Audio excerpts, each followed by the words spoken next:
10 years ago, when we started Oasis, we had a clear vision to build an ethical and sustainable institution that is known for its medical excellence in the field of infertility. We have been able to achieve that vision thanks to the relentless efforts of our highly committed clinical and scientific teams. The brand Oasis Fertility now represents a trusted platform of fertility and IVF.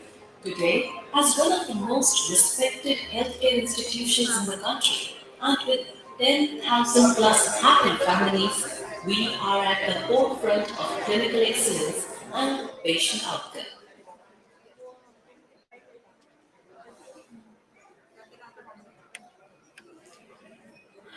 I welcome all the doctors present here at ART Conclave. We will be starting in 5 minutes. Please have patience. We are going to start in just 5 minutes.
Good afternoon everyone. A very warm welcome to each and every one of you who have marked their presence for this ART Conclave 2023. Myself, Dr. Saini Javan, I'm a fertility specialist at Oasis Fertility Pune at the Therapy Center. As rightly said by Benjamin Franklin, tell me and I forget, teach me and I may remember, involve me and I learn. So we wish to involve each one of you in our session so that at the end of the day you have something new to learn from us. Let us commence this program for today with a warm greetings from all of us at Oasis Fertility and with the auspicious blessings of Lord Ganesha. Infertility often comes with grief and loss. You have to let go of the vision of how long the journey will be and become stronger through the process, as quoted by Henry Tekel. For couples trying to conceive, infertility is discouraging and stressful and may take a toll on their relationship. But they have to remember that even miracles take a little time and have to be patient and supportive to each other in their journey. Infertility, as we know, hurts, but it doesn't stop us from trying. As long as there is even the slightest chance or even the slightest hope, we can't give up. Oasis Fertility is like that spot of refreshing water in the dry and barren desert land of infertility. We at Oasis Fertility aspire to work hard towards giving the joy of parenthood to all the needy couples, helping them medically, emotionally, and with compassion to fulfill their dream. Oasis Fertility, a unit of Sadhguru Healthcare, was founded in November 2009 by Dr. Durga Rao and Mr. Karan Gadeda. Leadership is a combination of strategy and character. Our COO, Mr. Sudhakar Jadhav, has been rock solid with Oasis Fertility since the last 5 years. He has helped Oasis Fertility to grow substantially from over 8 branches to over 30 branches pan India, with more summits to achieve. I request Sir to give us an insight on the successful journey of Oasis Fertility.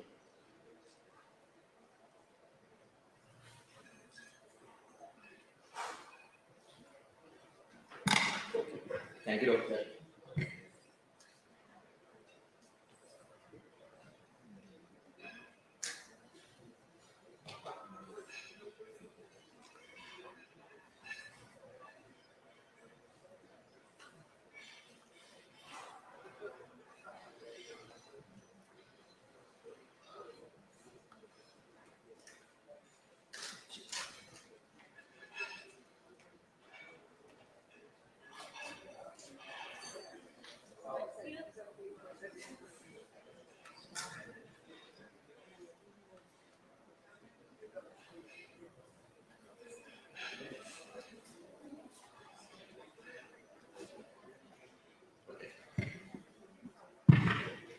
Good afternoon, everybody.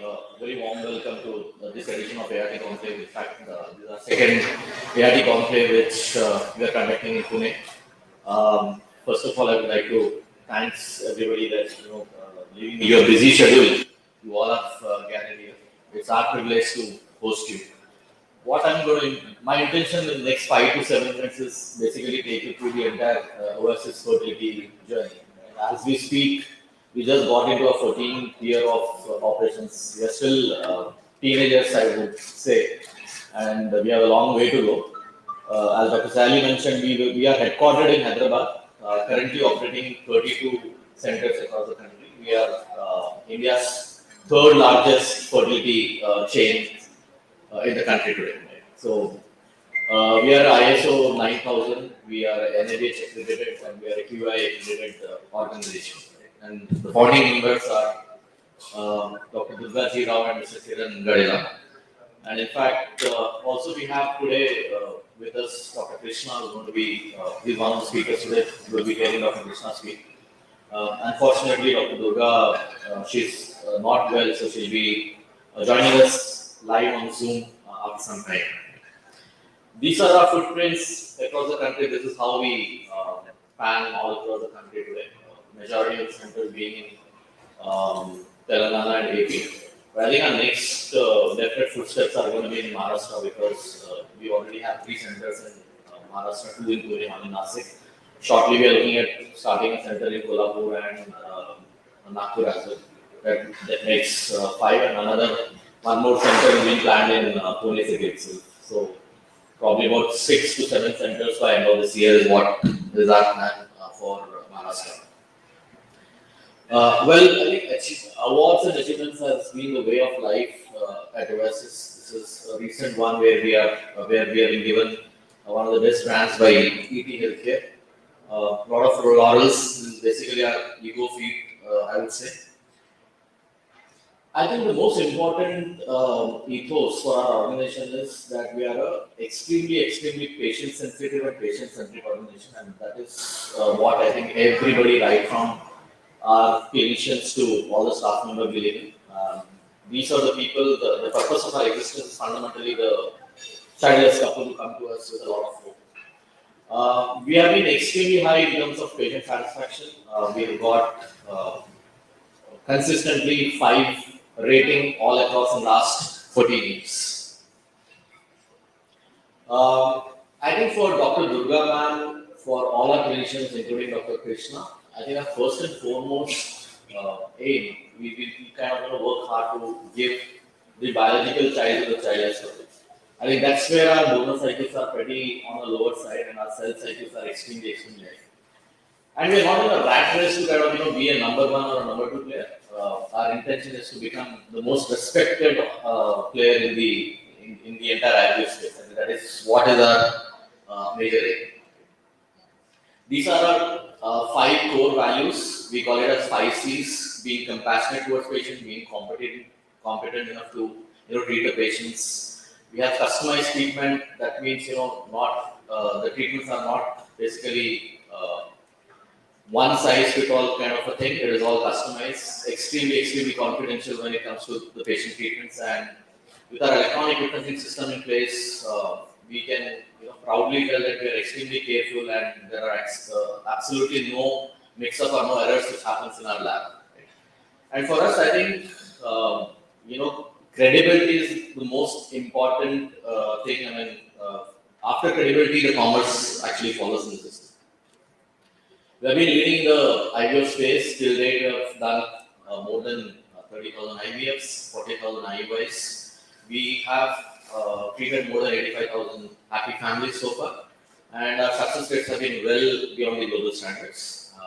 We currently have 800 plus employees, and we have got full-time embryologists in all of our centers, and we have got more than 80 consultants currently working with us. As I told you, we basically focus a lot on quality. For us, quality is the key, and quality is one of the marks. That's how we are able to give the best of the success rates. All our labs, we operate everywhere full-fledged center, barring one or two centers where it is just level 1 clinic, but otherwise, all our centers have class 10,000 environment. We have AHUs. We don't compromise on AHUs. Every lab is having a AHU, and we have all our consumables MEA tested for toxicity, which is one of the global standards, and all the work is all our microscopes are connected to the camera so that there's absolutely double check by embryologists before they proceed on their work. I would draw your attention to a couple of things here. I'm sure Dr. Nilesh, Dr. Krishna, all the speakers are going to speak more on the technology which we use. I think in the country today, PGT, ERA, IBM, these are some of the things which we have been doing extensively, and we are doing the highest numbers. Also, in terms of our micro TC, I think I'll talk more about our male fertility clinic. Microthesis in the country today, I think we have crossed more than 300 microthesis, which is by far one of the biggest number when it comes to all other fertility centers. Quick snapshot of about of our success rates, both fresh and frozen. This slide specifically speaks about our Pune success rate, which is about 67%. Overall, about 70%. And thanks to Dr. Nilesh and the entire team over here who's been consistently doing a good job here.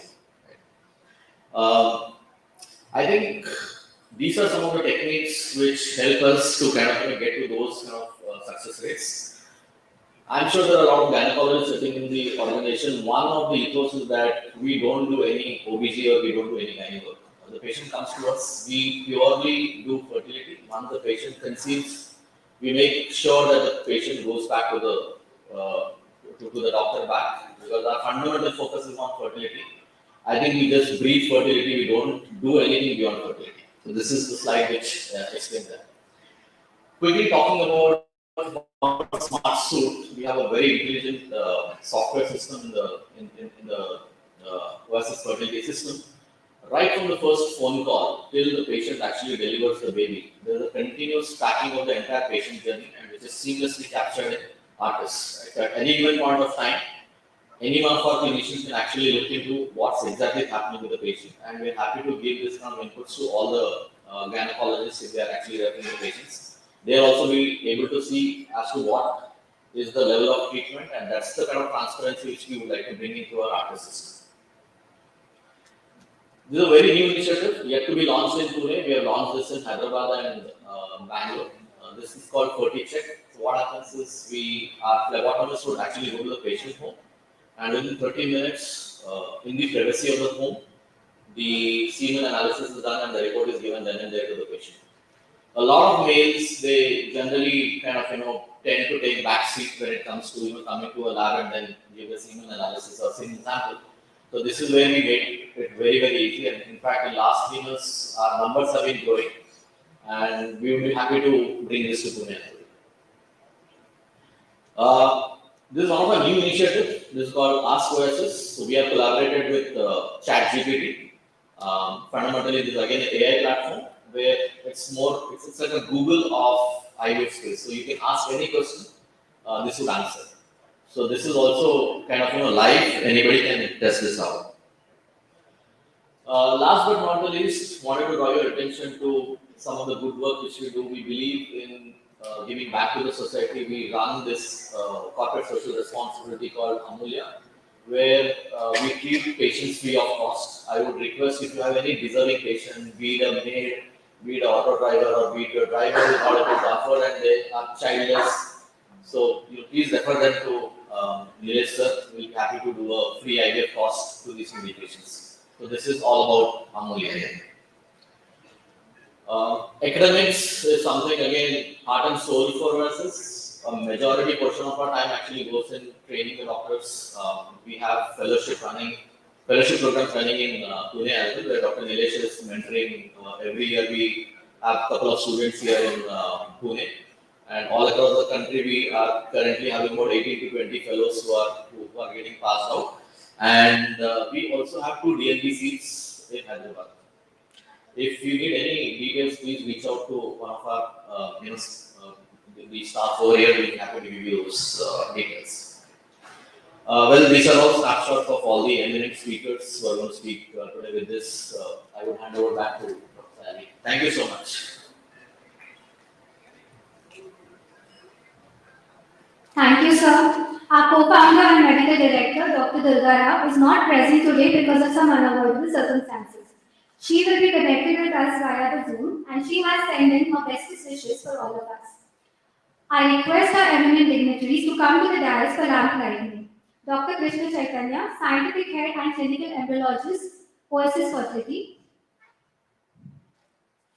I request Dr. Nilesh Valkare sir to escort our chief guest, Dr. Meenu Agarwal ma'am, President POGS. Our guest of honor, Dr. Pratap Kumar sir, HOD of Reproductive Medicine and Surgery, Kasturba Medical College, Manipal. I request Dr. Kanchan Dirukar to escort our guest of honor, Dr. Vaishali Chavan ma'am, Secretary POGS.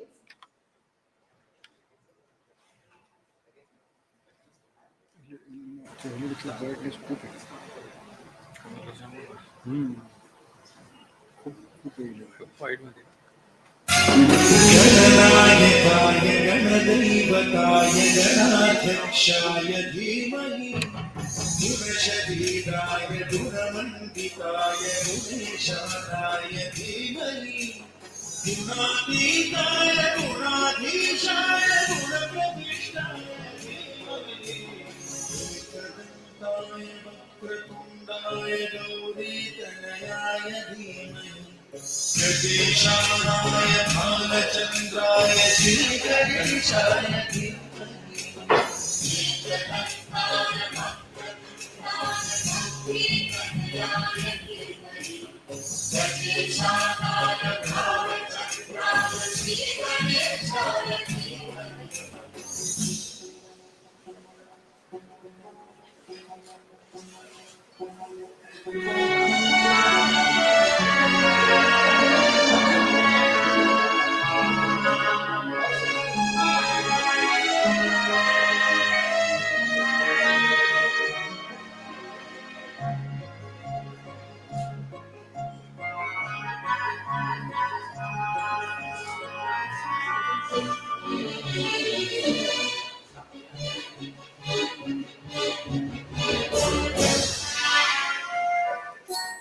गानचतुराय गानप्राणाय गानान्तरात्मने गानोत्सुकाय गानमत्ताय गानोत्सुकमनसे गुरुपूजिताय गुरुदैवताय गुरुकुलस्थायिने गुरुविक्रमाय धीरप्राणाय गुरवे गुणगुरवे गुरुदैत्यबलक्षेत्रे गुरुधर्मसदाराध्याय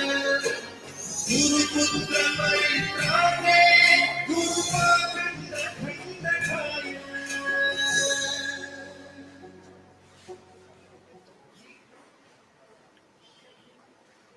I request Dr. Nilesh sir to please welcome our dignitaries. Dr. Meenu Agarwal ma'am.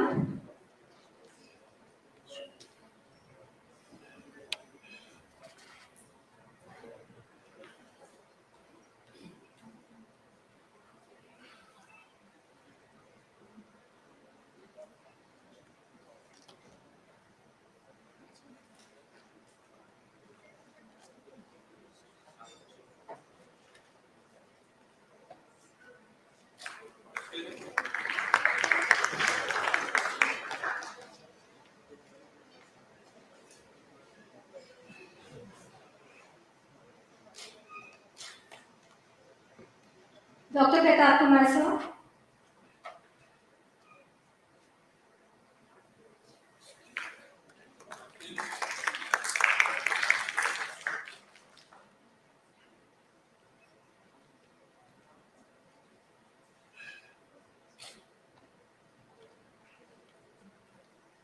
Dr. Vaishali Chavan ma'am.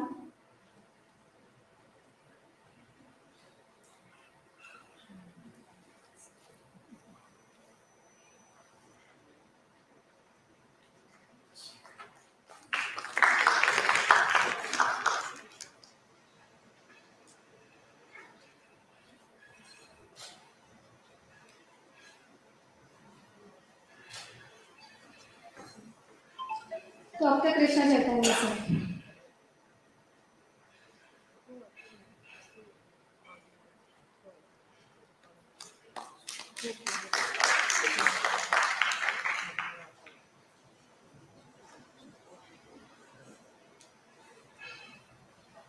I would request Dr. Kanchan to please felicitate Dr. Nileshwar Kavre sir.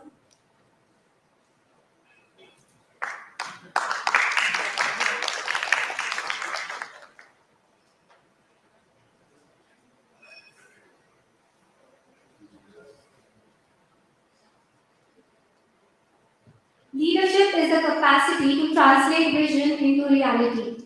Our one such leader, Dr. Nileshwar Kavre sir, clinical head and fertility specialist, Oasis Fertility Pune, offers a decade-long experience and expertise in the field of reproductive medicine, specializing in IUI, recurrent IVF failures, recurrent pregnancy losses, endoscopy, and high-risk obstetric management. Being associated with Oasis Fertility since the last 3 years, he has time and again proved to us that sky is the limit and that anything is achievable with your dedication, hard work, and compassion. Under his guidance and leadership, Oasis Fertility Pune has successfully celebrated the completion of 3 years at the Wakat Center and 2 years at the Karadi Center, with many more novels to achieve. I request Dr. Nileshwar Kavre sir to enlighten us about today's conference.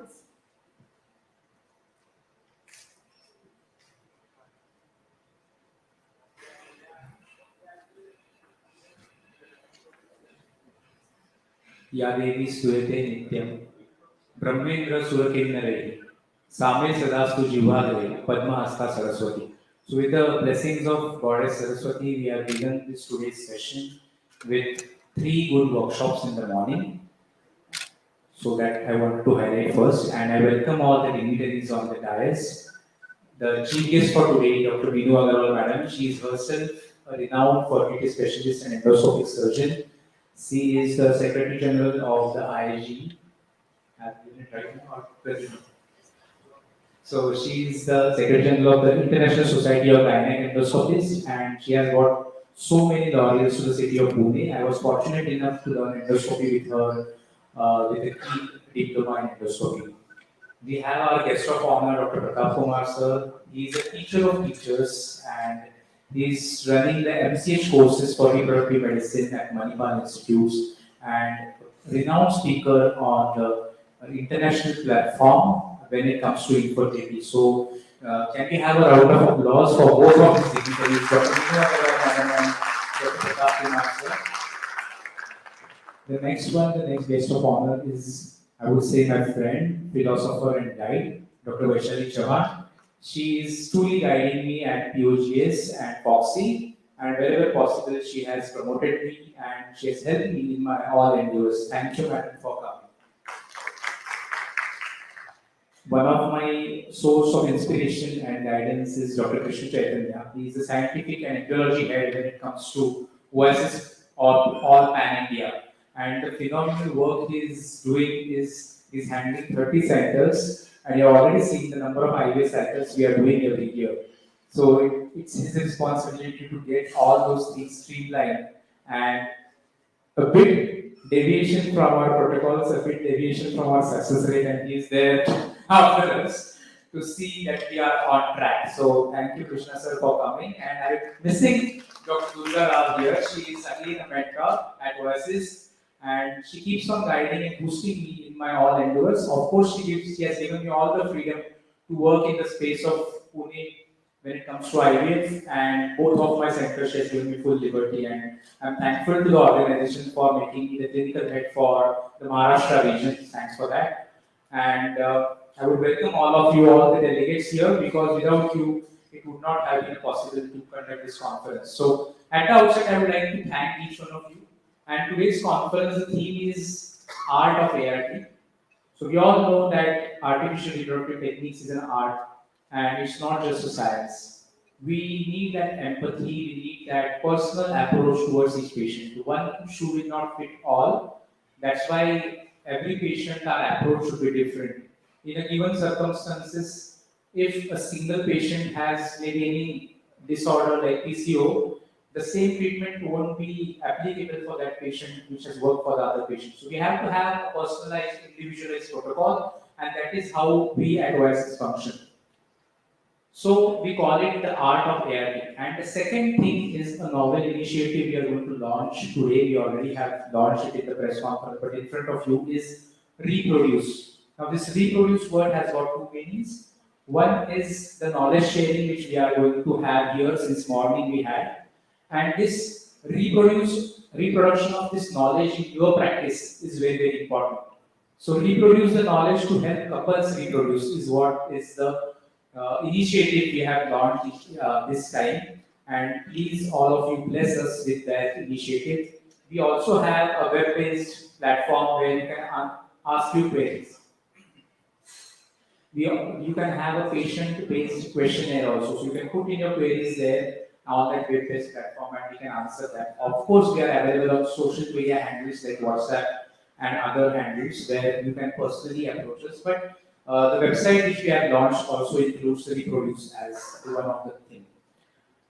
I'm sure you have already experienced the fruitfulness of the workshop since morning, and I'm not going to talk too much about the talks which are going to be there. These are practical and to the point talks, and we have Dr. Pratap Kumar sir who is going to talk about optimizing controlled ovarian stimulation and ovulation induction. He has already spoken with me and said that he has made it simplified for all the gynecologists, not just fertility specialists. And we have the next speaker, Dr. Durga Rao, who's going to talk about the success rates of IVF. Dr. Krishna Chaitanya, who's going to talk about the newer advances in this field. Myself, I'm going to talk about the core ovarian reserve because we see lots of patients now who have diminished ovarian reserve with patients in their 20s, early 30s having a decreased AMH, what to do in those scenarios. And we then have a panel discussion, interesting quiz session, and we have an open forum at the end where you can have your questions being asked directed towards the specialists. So I welcome you all, and I welcome all the dignitaries. Thank you so much.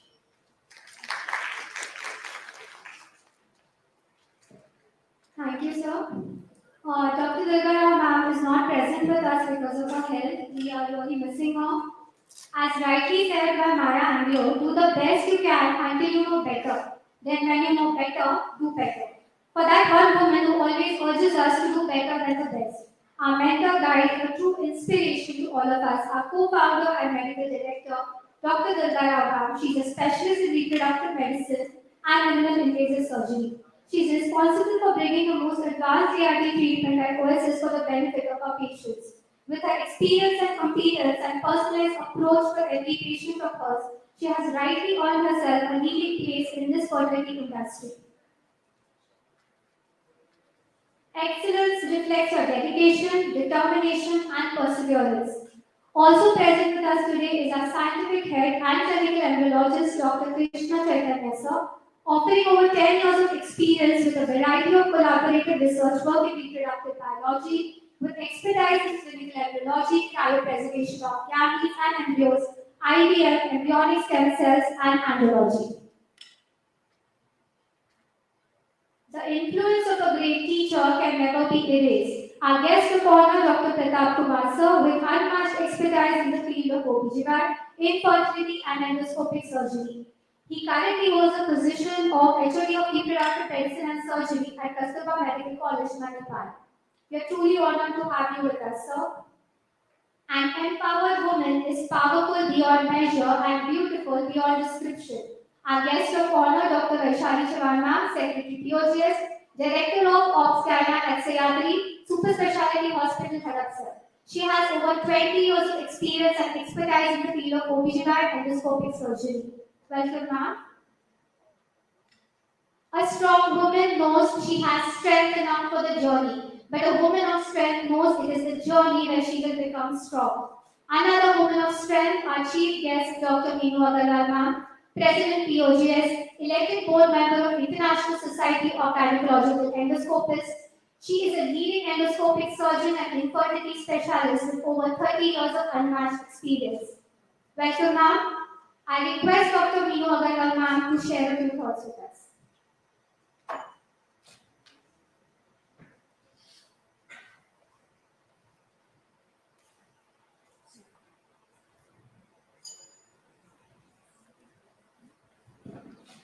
Good afternoon, everyone.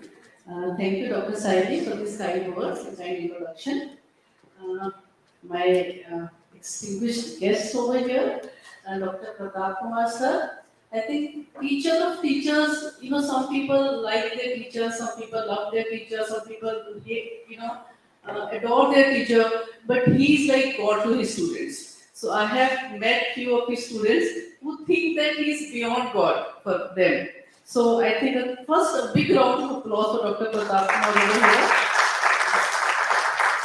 Thank you. Dr. Vaishali Chavan, the General Secretary POGS, very dynamic, very elegant, and always makes it a point to be there for every POGS function. Of course, she has to be there in spite of her very, very busy schedule.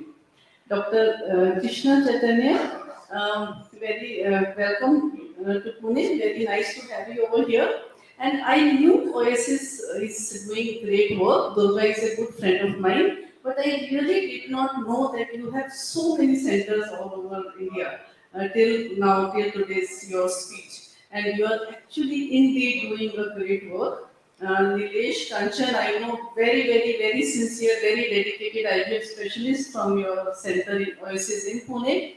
And of course, all over, and you are also running training courses, which is really the need of the hour. I think all PG students, I think I can see a lot of PG students over here, they pass out, they either want to get into ART or into endoscopy. I think it is high time that the MD in obstetrics should be separate from MD in gynecology. Because you do all that obstetrics and all those pelvis and baby and everything, and then finally you leave that and then go to gynecology, which is absolutely fine. Whatever choices you make in life, it's always it's good to make choices. That even if you go wrong, does not matter. But always good to make good choices in life. Whenever you go crossroad, I should go right or left. Make a choice. Do that. Does not matter. Even if it is a wrong choice, you can always turn around and go to the other side. So thank you very much, Nilesh, for this kind invitation. And I wish all of you all good learning on the trainers that you have over here, and nice lectures that you would be listening to. Thank you very much. Thank you. Thank you, madam. And can we have a round of applause for Meenu, madam? So thank you for giving her blessings to this function of today. And I forgot to thank POGS, Pune Gynec Society. So I would like to thank the office bearers of POGS and whole team for standing behind this program and for this successful program. Thank you so much. Thank you, ma'am. We are truly blessed by your kind words. We find it great pleasure and take the opportunity for the launch of our souvenir, Art of ART, by the hands of our esteemed guests.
Please don't forget to collect a copy of your souvenir before you go because this includes a ready-made protocol for the common scenarios in infertility and their answers by experts.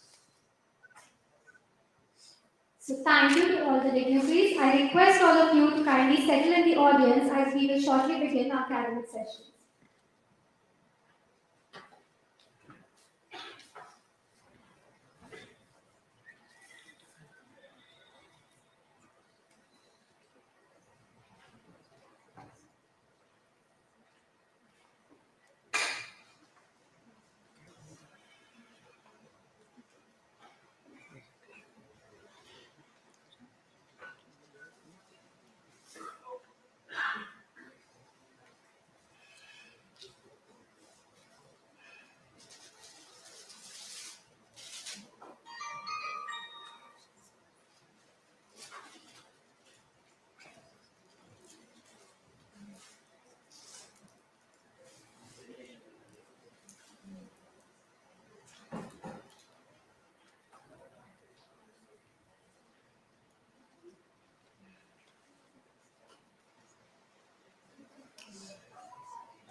Good afternoon again, and without further ado, let us move to the much awaited scientific sessions.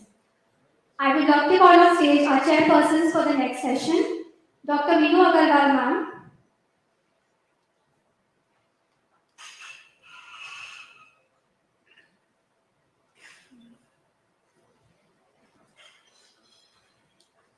Dr. Uma Mankari ma'am, Senior Professor and HOD at GMC Baramati,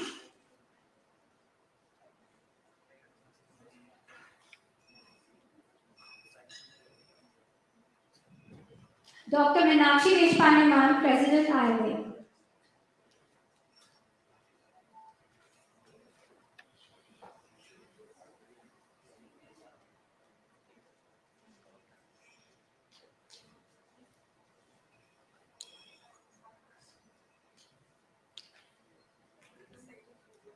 Our session will be by Dr. Pratap Kumar sir on optimizing ovarian stimulation in IVF. Although sir needs no introduction, I would request Dr. Minu Agarwal ma'am to formally introduce our speaker to us.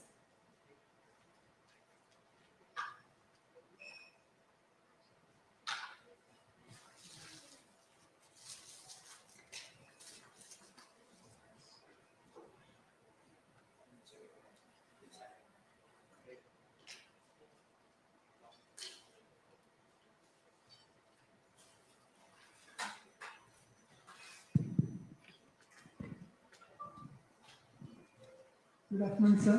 It's our proud pleasure to introduce you, sir. Sir was National Vice President of the Federation of Obstetric and Gynec 1999, President of the Karnataka State OBGY Society in the year 2011-12. Sir has also and had got the Dr. Duru Shah Lifetime Achievement Award 2017 by the ISAR, the Foxy Dr. Kutti Lifetime Achievement Award for 2011. Incredible, sir has more than 300 publications and presented more than 1,000 presentations, and you all can see a big biodata there. But what is nice is, sir is going to present his talk for the common gynecologist. That will be very nice of you, sir. So, optimizing ovarian stimulation in IVF. Yeah, the more we talk about art of ART, I think we more and more ART we do, we think it is more art than science. Because actually even we don't know which patient will be test be positive or which will be negative. So yeah, that's a very nice talk that you have on induction of ovulation. Thank you very much for the introduction. A special thanks to Nilesh for having invited me. He told me a few months back, and I travel all the weekend for some talk or other, and this weekend happened to be free for me to come to Pune. So I'm here with you, Nilesh, and his team, and all of you seeing such a big number is a delightful experience as well.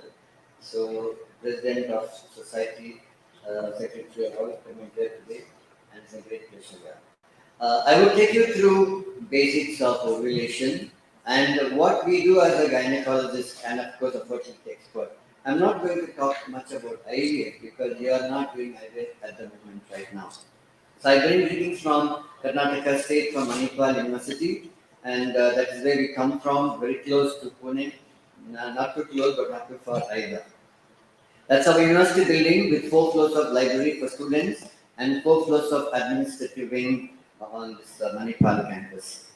Now we know that ovulation induction seems to be a very important part of our life to create ovulation there. And I'm going to talk about non-ART cycles. When you say ART, it means IVF. Assisted technology means only manipulation of sperm, and assisted conception is intrauterine insemination. Assisted reproductive technology means IVF and other things. So my 99% of my talk would be on non-IVF cases. So we all have understood physiology several years back, yet not properly understood, because the follicular growth seems to be the main aim in induction of ovulation, and we need it to rupture, and the follicle will produce estradiol. That's important. The estradiol will get into the endometrium. So we want the growing follicle to grow, we want the endometrium to grow. When they ovulate, we know there is, along with estrogen, progesterone. It's not only progesterone, it's also estrogen. So the corpus luteum function is important. When the corpus luteum is a fixed 14 days system, it goes away, and then the withdrawal, she will get the menstruation. So when somebody is regularly menstruating, that means she is ovulating. It's a basic concept. When somebody is not menstruating, she is not ovulating well. So even when a woman is ovulating, there is a indication to induce ovulation because of certain procedures which can be timed according to the ovulation. So, interestingly, one follicle per month, that's a strange part. A woman is definitely a grand part of the human being, and they have a grand ovulation just once a month. But the male species are not so grand. There are many of them sperms are there all the time waiting for the egg to come out. And one little sperm will meet a large egg. I always say it's a love story between the largest cell in the woman and the smallest cell in the man. And that's what happens. But we are not going to achieve that love story all the time. So, when one dominant follicle is being recruited in a normal physiology or in our day-to-day practice, so many follicles are recruited as you see there, and only one lucky becomes a dominant follicle. Hence, in our stimulatory protocols, we should get one dominant follicle or maybe two and not more. If you get too many dominant follicles, there will be multiple pregnancy. Our aim should be to get one dominant follicle in a non-IVF cycle and maybe 8 to 10 dominant follicles in an IVF cycle.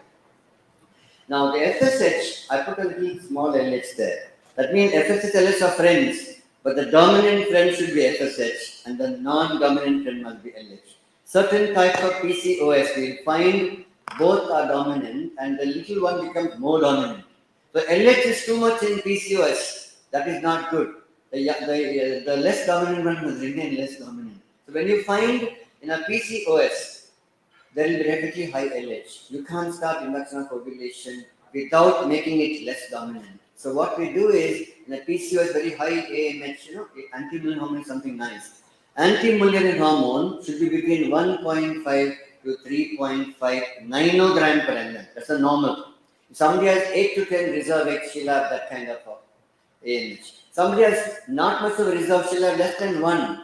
And somebody has PCOS, she'll have 5, 6, 7, 8 AMH. Larger the number of AMH, larger is the LH. So in those cases, probably there is no routine necessary to LH, but I know to suppress that LH, we need to give some suppression, first of all, maybe ocipils, and then start an induction of ovulation if the LH is very high. What is high? In obstetrics and gynecology, I like the number 10. You all would agree with me, madam, they're talking about obstetrics and gynecology. Number 10, everything is 10 in OB-GYN. 10 hours of labor, 10 centimeters dilatation, 10 centimeter fallopian tube, 10 centimeter lower segment, anything you name is 10 centimeters. 10% incidence, the guess number. I always tell my students, if you don't know the number, you tell 10, you'll be correct most often. FSH must be less than 10, LH must be less than 10, antral follicles must be around 10, not less but not more. So it approximately makes up our thinking good if you remember that single value. However, when we know that the FSH is being stimulated for the granular cells, it will produce estrogen. Why? How do we make out the estrogen? We don't estimate estrogen. Look at the endometrium. I always say nearing ovulation, it should be again 10. 10 millimeters is most ideal. At least 7 millimeters is the next ideal. So when you find what is a dominant follicle? It should be at least 18 millimeters by ultrasound or even more. When you induce by clomiphene citrate, it will be even more. It will be 22 millimeters. I don't give HCG trigger most of the time. I'm going to tell you that. So that's important to understand. Get that follicle for at least 18 millimeters or even 22 millimeters. Then it's a good follicle. Now, so in whom are we going to do all the induction of ovulation? The tubes must be patent, intact uterus, responsive endometrium, and cervix that allows maybe procedure like IUI. When you induce ovulation, you don't have to do IUI. You can do timed intercourse. But you know how the men are. Men don't get erection. It's not like pressing of a button. He gets an erection. It doesn't happen. The time we say IUI today, he cannot get erection. So that means we should know something called IUI can be replaced because that man cannot produce that particular day. So that's why IUI is introduced when you don't have intercourse happening. So all these anovula, either she's ovulating or she's not ovulating, still we can give induction of ovulation. The main aim is to maximize pregnancy rates in the stimulated cycle And of course, minimize multiple pregnancy. Nowadays, if you get twin pregnancy, it is not a success. It's a failure. You should get only singleton pregnancy, and sometimes IVF we do get, but triplets is worse. You should never get. I had the other day a referral from a simple clomiphene citrate induction, erratically done by another center nearby, and it was quintuplets, just the induction of ovulation. They just gave HCG for all these 6, 7 follicles, and I was shocked. And I am an expert also in embryo reduction. I can do that. I reduce it to twins. I remove the 3 by giving potassium chloride. I called the doctor and said, "How did you give HCG? Why should you give HCG? You don't have to. If you get little more follicle than the 2, 3, don't give up, but give leuprolide. Leuprolide 1 milligram is enough. That will ovulate after 36 hours, sometimes 24 hours. But don't give HCG. HCG is the culprit of ovarian hyperstimulation syndrome because it will act on the vascular endothelial growth factor, release all those things outside, and they get into ascites. Intravascular space becomes extravascular space. They'll have bloating, they'll have abdominal distension. So, if you have a doubt, give leuprolide, nothing will happen. But the one difference is, if you're giving leuprolide for ovulation trigger, the corpus luteum goes off track. The estrogen and progesterone goes down because it's a leukolysis. So you should give estrogen Proguanova 2 milligram per day and medroxy, not medroxy. You give this micronized progesterone after IUI. So I think if you're doing IUI after leuprolide, give estrogen and progesterone. Little bit of estrogen of 2 milligram per day. Try it from day 18 to 28 days, like a corpus luteum. Around 10 days is enough, I suppose. So, if you give HCG, don't give HCG if there are too many follicles. Once you give HCG, there is no need to support the progesterone at all. If you use clomiphene citrate and letrozole alone and HCG, there is no need to give luteal phase support because all this acts on the hypothalamus. Anti-estrogen, it goes on hypothalamus. FSHLS is released anyway. But if you're using gonadotropin for induction of ovulation, you have to give luteal support. Why I'm stressing on that is everybody wants to give progesterone after IUI. You don't have to. If you give simply left and right progesterone, you are going to close the window of implantation. Then the implantation happens only one day. You simply close it off and there won't be any pregnancy. So don't give progesterone if you're giving induction with clomiphene and letrozole and HCG. You give only progesterone here. We added gonadotropin because gonadotropin acts on the ovaries, not on the hypothalamus. So with that in mind, we know that unexplained infertility, mild endometriosis, mild male factor, you have to give an induction of ovulation and then do IUI. I'm not going to talk about IUI because that's not my topic for today. However, we know that the lots of reasons for IUI, starting with erectile dysfunction and low sperm count, not too low but moderate, basic low category. Because if you do IUI with natural cycle, look at the pregnancy, it's only 3%, very low. But when you add clomiphene citrate, it is not wonders, it is 5%. Clomiphene and IUI will be 8%, and gonadotropin is around the same, little more. But if you add gonadotropins and IUI, it becomes 17%. People come and ask us, you've done induction of ovulation, no pregnancy. I said, that's how the life is. It's not easy. IVF, no pregnancy. I said, that's a life. You cannot assure of 100% pregnancy because we don't know one thing in science, that is implantation. All the implantation glue, what you spoke about earlier, has not been proved to be successful. In some cases, yes, some cases it's not. That means we have not yet understood one major portion of fertility in the implantation. Now, clomiphene is the most important choice. You should know about it because there are 2 parts in the clomiphene. You should know that because something called as trans and cis. Most of these N-clomiphene, the trans, they make her ovulate. But in tablet, there's something else called as zooclomiphene. That's not good. It's a kind of a bad thing to happen. So that means now there are clomiphene available without the zoo part. But most of the time it has both. Why you should know that is, you should not go on giving induction of ovulation on 6 months and 12 months because the bad part accumulates in the body there and spoils the egg. So you give for 3 months and stop. Then you can again give a gap for 1 month and restart. However, this is important to understand because zooclomiphene is cleared very slowly in the body and of course through the GIT, etc., liver, etc. Now, it's structurally similar to estrogen, but it's an anti-estrogen basically. That's why when it's anti-estrogen means hypothalamus gets kind of blocked and the FSH goes up in the body and she ovulates. So that's a major difference.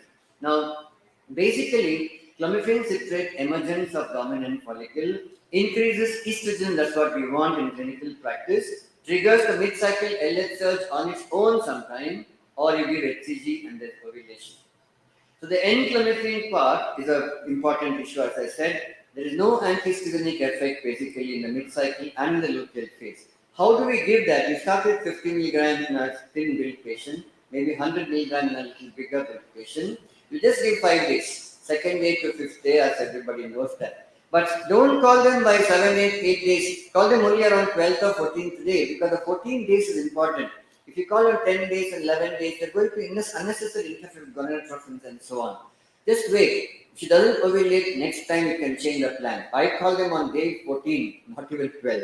But sometimes they, 26 day cycle means they'll ovulate by 12 days. We know that in minus 14 days.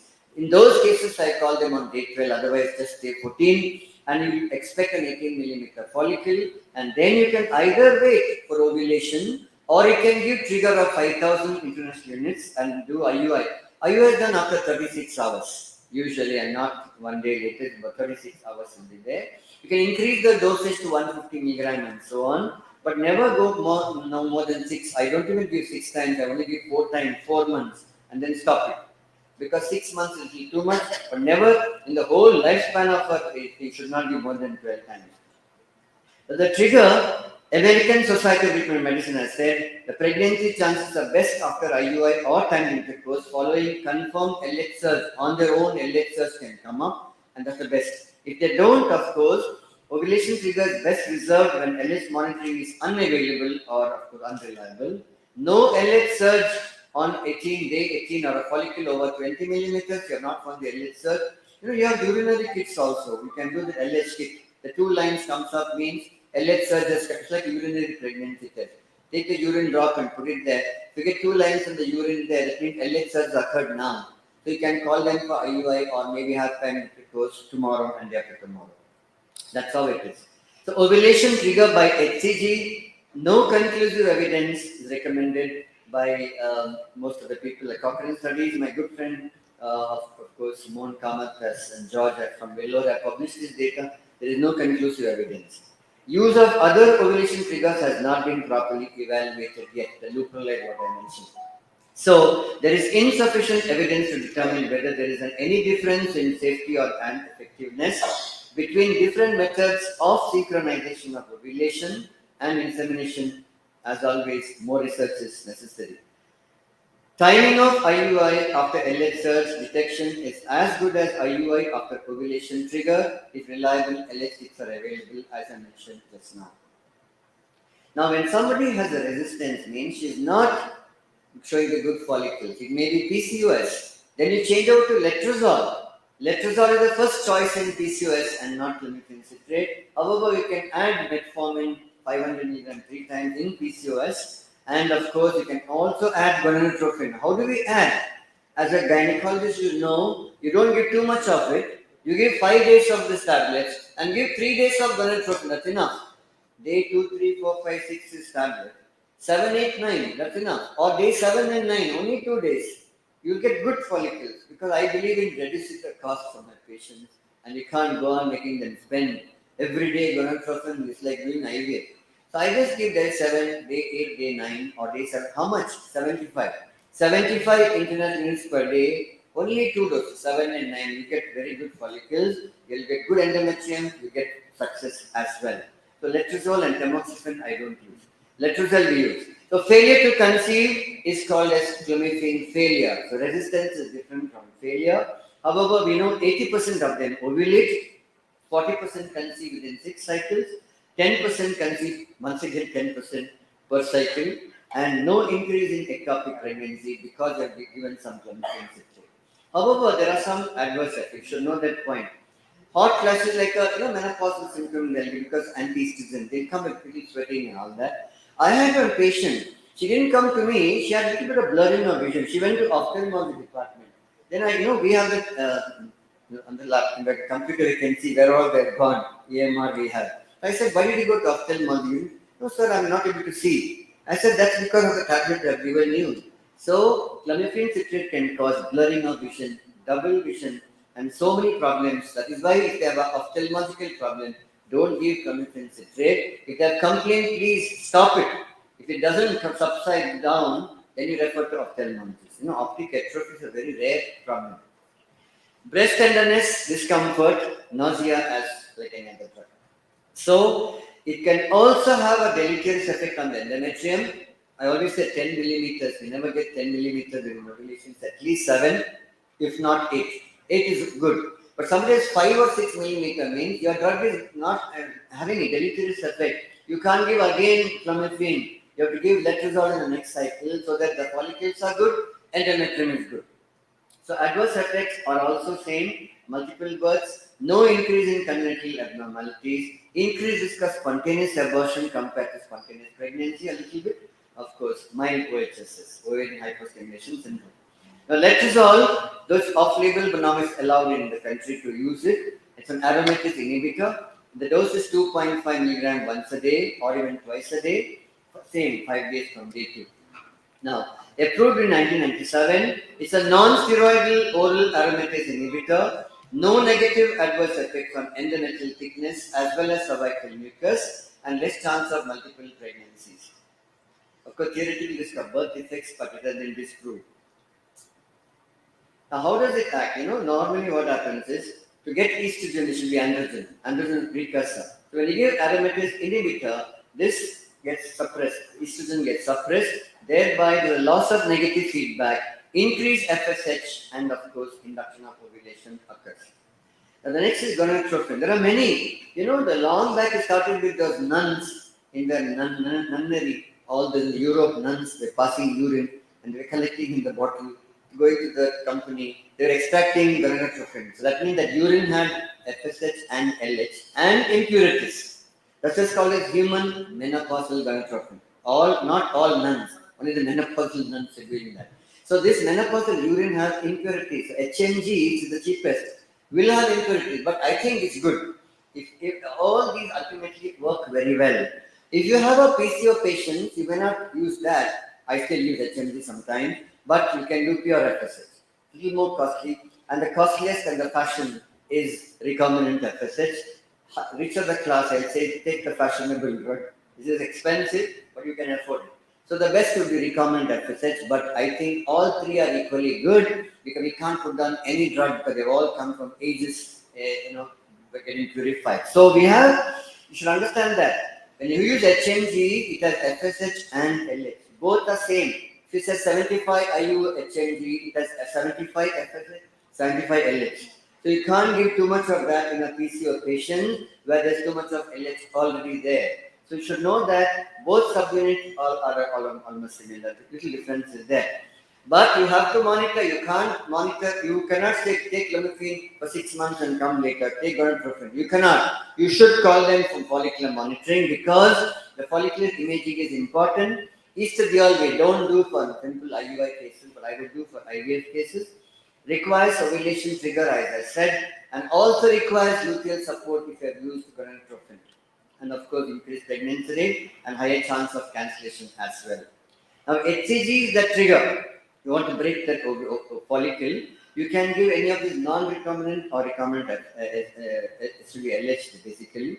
You will find there is no evidence of difference in clinical outcome between urinary and recombinant gonadotrophins used for induction of final follicular maturation. Additional factors should be considered when choosing gonadotropin type, including safety, cost, and drug availability. So if you look at the first picture there, lots of antral follicles. You count how many are there. The count should be at least 8 to 10. If somebody has 4, it means less. Somebody has 15, it has more. So again 10. Why should you know that point? Because using gonadotropin, use less if there are too many follicles, use more if there are less follicles. It's common sense. So if you get a good follicle as from the picture there, you'll find that's a very good follicle there. You see that the nice dominant follicle. You can see that. We always measure from maximum to the maximum area. I measure only one diameter. Some people measure 3 times and divide by 3. I don't have that kind of time. I just measure one line and say that is 18 millimeters. So look at the endometrium on this side. Beautiful triple line. It's a very, very good endometrium. 3 lines. And where do we measure? We measure here. 1 centimeter below the fundus measurement we taken because that's an implantation area. So I always measure there. Again, 8 to 10 millimeter from myometrial endometrial junction to the opposite side would be ideal. But you never have this picture. Ovarian hyperstimulation syndrome. It's terrible and things will go wrong. Now, when you get mature follicle of 70 to 18 millimeters, clomiphene induced will be a little more, 18 to 20 millimeters, and the functional maturity may be achieved with about 22 to 24 millimeters. You can still wait. A good follicle has a thin wall, regular round shape, and no ecogenesis in the lumen, as you see there. There's a lot of nice blood supply all over there, and you'll find a cumulus mass sometimes is seen. I'm routinely doing blood supply now, even for my patients with IUIs and so on. IVF, of course, blood supply is usually good. But when the follicle maturity is attained, I never used to do that. I just follicle do IUI. But now I do the measurement of the blood. The blood flow, I started doing these indices. Resistance index. The resistance must go down during ovulation. If it's maintained in a high resistance, it's not good. And the peak systolic velocity, the blood supply should be very good. Again, 10. More than 10 centimeter means she's about to ovulate and she'll ovulate quickly. This is the time basically LH starts about 48 hours before. So I said LH positive means 48 hours later she'll rupture, sometimes even earlier. So resistance index during the follicular phase, it actually goes down from 0.5 to 0.4, and that's the time she's going to ovulate quickly. Just prior to eruption, the vascularity surrounding the follicle increases along with its velocity. Now look at this diagram. Somebody has 18 millimeter follicle, but very little blood flow. It's not good. Maybe you should add gonadotropin in the next cycle because you want the blood to go all over. But you will find, I always wait for at least 50% of the follicle must be surrounded by blood. Only then I'll give HCG. I maybe 14 days, maybe 15 days, maybe 16 days. I wait till the blood supply becomes better. And if you have a facility to do this, nothing like that. One thing is for sure, look at the third picture there. I don't like this kind of blood supply. The whole follicle is full of blood. That will cause hematoma. The blood will go inside and bleed and cause a kind of collection. So there will be some copper you hemorrhage next day. So I don't like this too much of blood supply. Maybe a half of it would be ended. Endometrium also must be seen on the bottom side. I want the blood supply to the endometrium as well. If there is something wrong with the blood supply, something is wrong with endometrium, you have to evaluate. Today, Nilesh was showing a lot of hysteroscopy. In those cases, where endometrium is poor, not getting good blood supply, you have to put in a hysteroscope and check what's wrong. Maybe some additions or maybe sometimes tuberculosis. So once again, pre-systolic velocity follows the rise in LH by about 12 hours, increases 29 hours before the time of follicular rupture, and continues for another 72 hours after the corpus luteum is formed. What does it mean? Marked increase of pre-systolic velocity around the follicle in the presence of relatively constant index of pulsatility index could be a sign of follicular maturity. Don't worry about too much of this. As long as the PSP is increasing, good, and then the blood supply is all over, I think you give HCG or wait. So the perifollicular flow, as I mentioned, not all parts of the follicle wall are equally perfused at the time of ovulation. There's a marked decrease of blood flow at the apex of the follicle. If the whole follicle has complete flow, not good, it will cause hemorrhage and corpus luteal hemorrhage. So endometrial growth, as I mentioned, 5 millimeters at the beginning, it grows on 2 millimeters per day, and it becomes a nice triple layer. And of course, I've shown you all this part. Now, vascularity is important to know. Endometrium, little bit in the endometrium will be zone 1. Zone 2 means more. Zone 3 will be completely towards the cavity there. And zone 4 is full. Blood supply is very good. Even in IVF cycle, if I get good endometrium, I know my pregnancies are going to be on the higher side. But I think we'll skip it. So ultrasound is a corpus luteum. You watch this, the second one. If you get the cobweb appearance, cobweb in the wall, exactly the cobweb appearance is hemorrhage. Don't get worried. Something like that, like line, 100 lines you draw there. It's just a hemorrhage here. It will go off. Next month it won't be there. So don't get worried saying, don't tell you you've got a cyst there. No, this is just a hemorrhage of the cobweb appearance. It will go off. So in an IVF cycle, the last 2-3 minutes of my talk, maybe natural cycle, difficult to do. Or you give clomiphene HMG and do, not good. Just HMG alone or pure FSH is at the best. Of course, the last two slides will be on just to make you understand. IVF is not an easy job because we don't want her to ovulate. If she ovulates, then we got miss all the eggs. We have given all the medicines, but I want the eggs to be in the follicle. How do we do that? Because the premature LH surge should not occur in an IVF cycle. I'm just introducing you to IVF because when you refer patients, you'll know how difficult induction of ovulation is by Nilesh and others for IVF. It's not easy at all. Because you may cancel the whole cycle with the LH surge. So how do we do that in clinical practice? The long protocol means you start from day 21, the first year. The previous month you start suppressing. GnRH analog, we give about 0.5 milligram per day, or sometimes more, 1 milligram. So many days. She'll menstruate next on day 1, day 2, but you continue. Look at the number. Continue this till she ovulates, not ovulate till the day of trigger. You add gonadotropin from second day. Now, what does it mean? So many days of injection called as long protocol. Patients don't like this, nor I like it. So too many days, but it seems to be one of the good methods. So GnRH analog is suppressing ovulation, but you give gonadotropin from menstruation day till the ovulation time, and then you remove the eggs. But what is more popular is antagonist cycle. They don't have to come previous month; they come this month on the second day. We start gonadotropin as shown here, the first one there, and number 2, we give antagonist only for about 4 or 5 days. Look at that. Around day 5, 4 days of stimulation. Day 5, you call her. It should be at least 14 millimeters. If 14 millimeters comes, means LH receptors come and she'll ovulate. You suppress that by giving antagonists of 0.25 milligram. Very simple criteria, 12 to 14 millimeters you get. And the estrogen is more than 300, 400 picogram. You should start antagonists because if you don't start, you will lose eggs. Even if you lose 1 egg out of 10, you are going to lose at least some of it. So there has been a paradigm shift. Of course, I'm not going to talk about IVF because I just show you some of the slides. See, in my clinical practice, I divide the patient into 3 groups. One is the normal young one, 25, 30 years, 34 years, up to 35, still call them young. And then there are good antral follicles of 8 to 10, and everything is good. In those cases, you start a small dose, 225 or maybe even less per day. This is for IVF.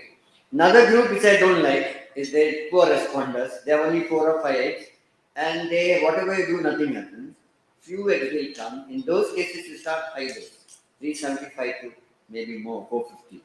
The third one, which is the dicey one, walking on the tightrope there, is a PCOS. You don't know who's going to respond, who's not going to respond, but I play it safe. Lot of follicle means I just start 150 IU. That means I have some very simple rule. 150 for these people, 300 for the normal ones are 225, and the abnormal ones are 450. That is not the European standard. European standard says 150 for all, but it doesn't work, Nilesh. What do you say? Have you all seen 150 working for a normal patient? Yes, but not in all. So I think it's our own data. In India, either we don't get the proper drugs here, we get the seconds, I'm sure, in India, whereas in Europe, they get the best. I've seen that. 40 years, 150 units works well. It doesn't work here. So it's not to blame anything. Our people, either they're resistant to gonadotropin or their genetic makeup is different.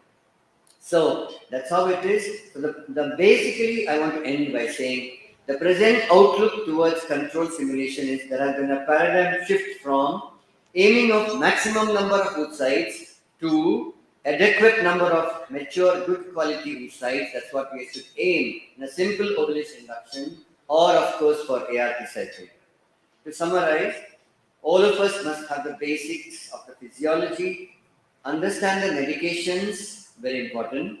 Normal growth of a healthy follicle approximately 2 millimeter per day. This is about 18 to 24 millimeters ideal. Perifollicular growth about 3/4 of it is ideal. And the resistance index goes down before ovulation. The presystolic velocity also goes up. And then you'll find endometrial findings are absolutely important to say that we're on the right path. Thank you very much for your invitation and for your listening. And it's been a pleasure to be with you all. Thank you, sir. It was a very elaborate and informative lecture. I would like you to opine on the extended use of clomiphene, which some doctors are doing in periphery. Whether it is a good or whether it is a bad for our own ovulation. Yes, it's a good question, man. You see, you can give it for more than 5 days, 7 days, and 10 days. But I find the endometrium goes down in extended clomiphene. From what was actually 8 millimeter can become 7. So when I find the same person monitoring the endometrium tells me it has gone down, it's not a good choice. Why are we giving extended clomiphene? Because if the 5 days is not enough, we give extended. But it's not for months together. Maybe one more month you try. But otherwise, I don't think it's very useful. But I would add on gonadotropin in that next time. Thank you, sir. That was a very, very nice lecture and lot of take-home points that you gave. You mentioned about the nice LS surge, ultrasound, PSV is more than 10, it is pre-ovulatory. So only for the junior colleagues, when it is pre-ovulatory, do the iSure or the LH test, urine test, and then do IUI 24 hours later, and not 36 hours as with HCG. I think you will agree with that. Yes, you can time it because sometimes I do double IUI because we're not sure whether it's ovulated or not. But sometimes difficult to collect twice.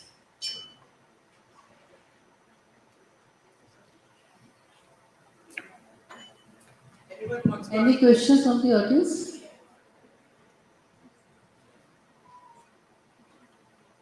I believe if there are no questions, there are only two possibilities. You either understood everything or you have not understood anything. I think it was made very very simplified and very nice. Thank you. Thank you, sir. It was a very informative session.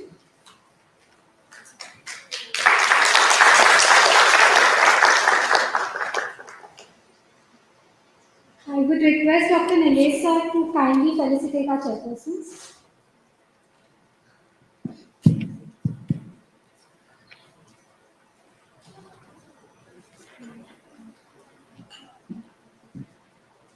So please can you come on stage? So just a minute, please. I would request Dr. Meenakshi ma'am to please felicitate Dr. Pratak sir.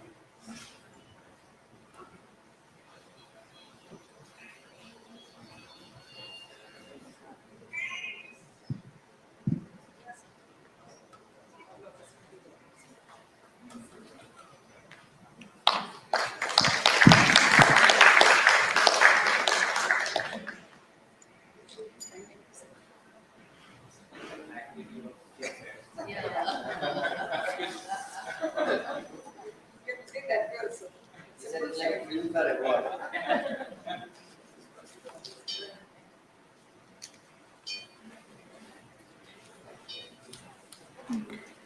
I would request Dr. Nilesh sir to please felicitate our chairpersons.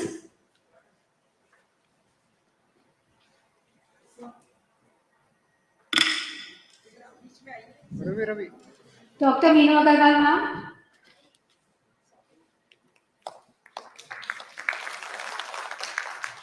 All of you who are not POGS members, please become POGS members. Dr. Uma Vanikade ma'am.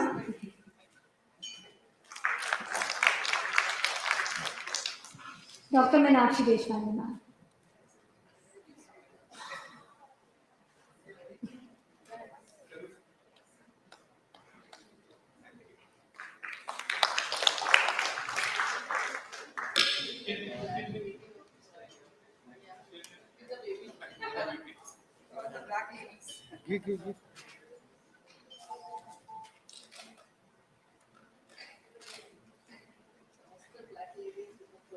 Thank you everyone. I would request all our chairpersons to kindly settle in the audience.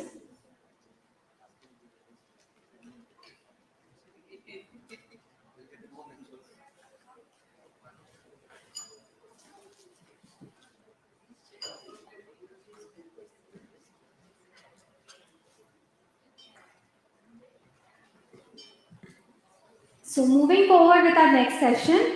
Our next session is on embryo transfer. Is it a rate with limiting step in IVF success? By our very own Dr. Durga Rao ma'am. She would be presenting via Zoom. I would like to invite our chairpersons on stage for the next session. Dr. Dipshika Dwivedi ma'am.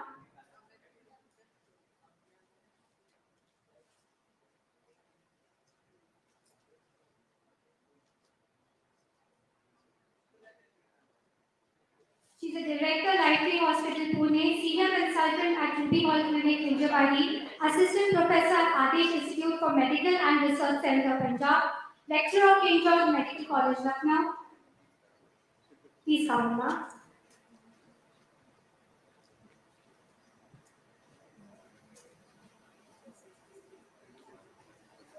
I would like to invite our next chairperson, Dr. Rajendra Shitore, obstetrician, gynecologist, infertility specialist, and endoscopic surgeon at TY Patil Medical College. Welcome, sir.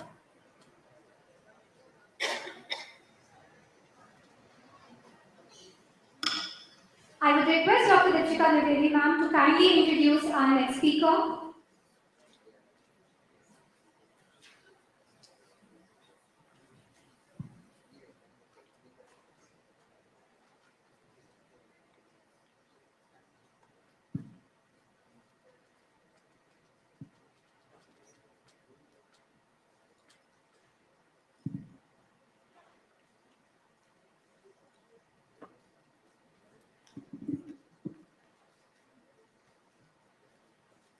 The next session is by Dr. Durga Ramanan.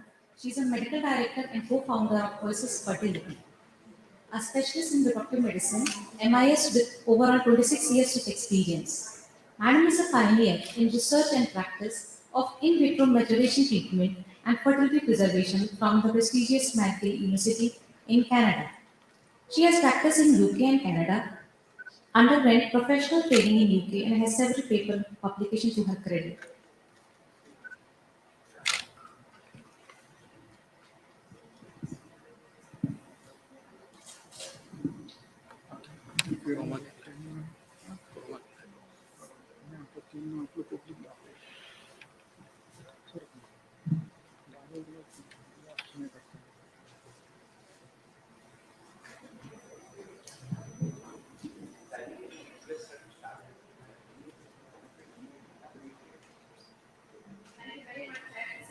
Introduction.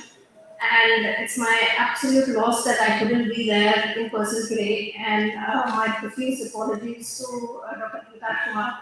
I was actually hoping to see you all that I couldn't be there in person today. Listening to Dr. Pratap Kumar has always been an absolute joy and an education in itself. And though I'm listening to him over Zoom, I would not prefer to be there in person. And no amount of thanks are really enough to appreciate Dr. Minu Agarwal and Dr. Nishan for their presence there and for really giving us the time, their precious time and helping us in this. Without much further ado, I'll go ahead with my presentation, which is about embryo transfer.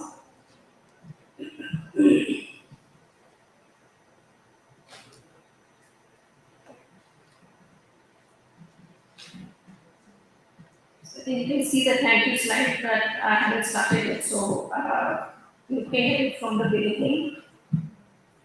I hope they are visible. Now, when we were planning this CNA, Dr. Nilesh wanted us to talk about embryo transfer.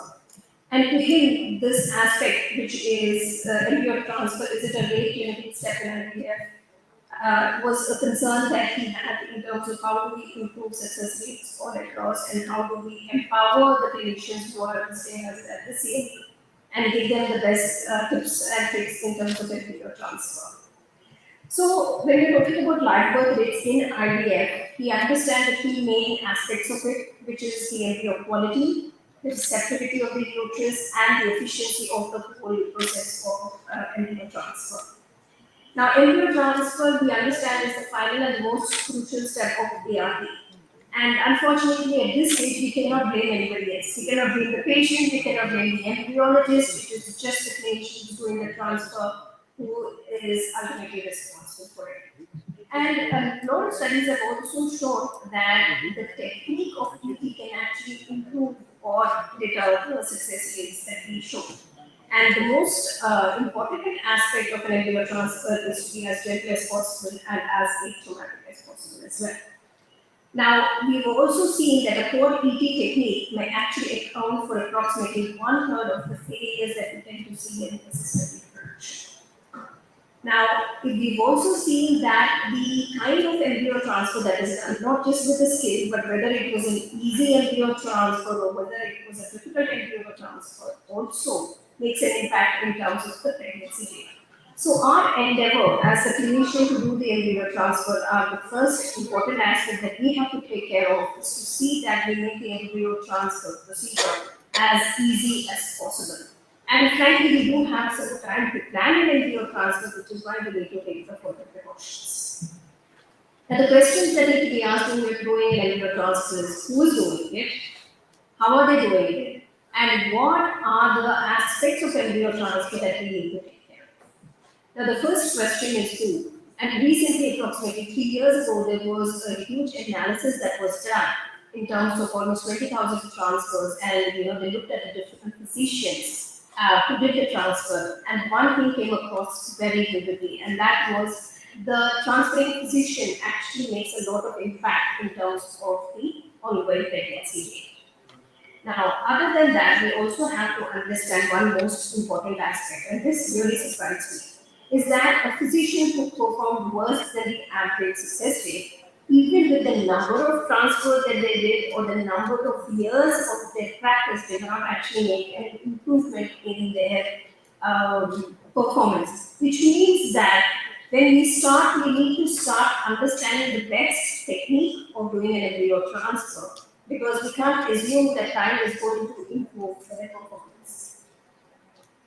Now, the following aspects of embryo transfer that we're going to be discussing is based on three different documents. One is the guideline by the ASR.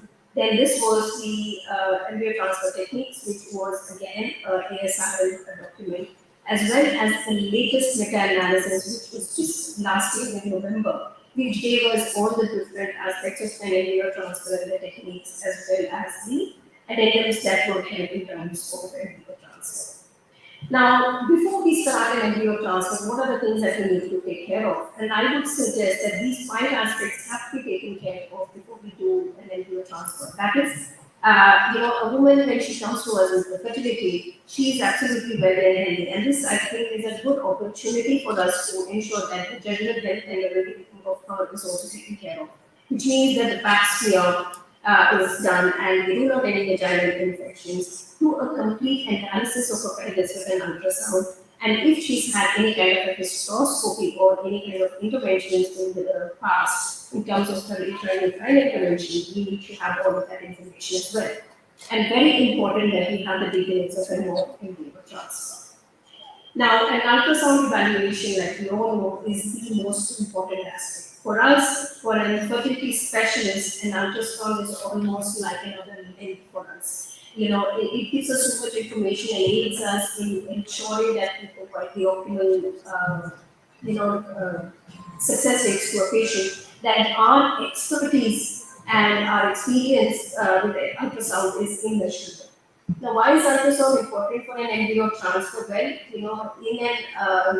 when we are doing the process of IVF itself, an ultrasound should tell us and give us the details about the length of the uterine cavity and the cervical canal. And in fact, just when we do an assessment before the embryo transfer, that doesn't mean that an ultrasound is not important at the time of embryo transfer. It is still important, and the reason why we say that is because there's actually a discrepancy of approximately 1 to 2 centimeters of this evaluation that is done prior versus the day that the embryo transfer itself is done. Now, whether that is because we make the woman keep a comfortably full bladder, or whether there are certain changes in the bowel movements or something, but the day that the embryo transfer is done, we cannot completely rely on the baseline length of the cervical canal or the uterine length. You should still do it again at that point in time. But the reason why an ultrasound evaluation is important is because it gives you the cervical and uterine angles so that you're prepared and you understand how best to straighten that angle. It also gives you the uterine cavity length and direction as we've spoken about. And obviously a 3D ultrasound, which is another thing which has crept slowly into our daily practice. It is no longer an additional thing. I think on a baseline, most of our women tend to have a 3D ultrasound with our centers, and this gives us all the additional information regarding any uterine pathologies.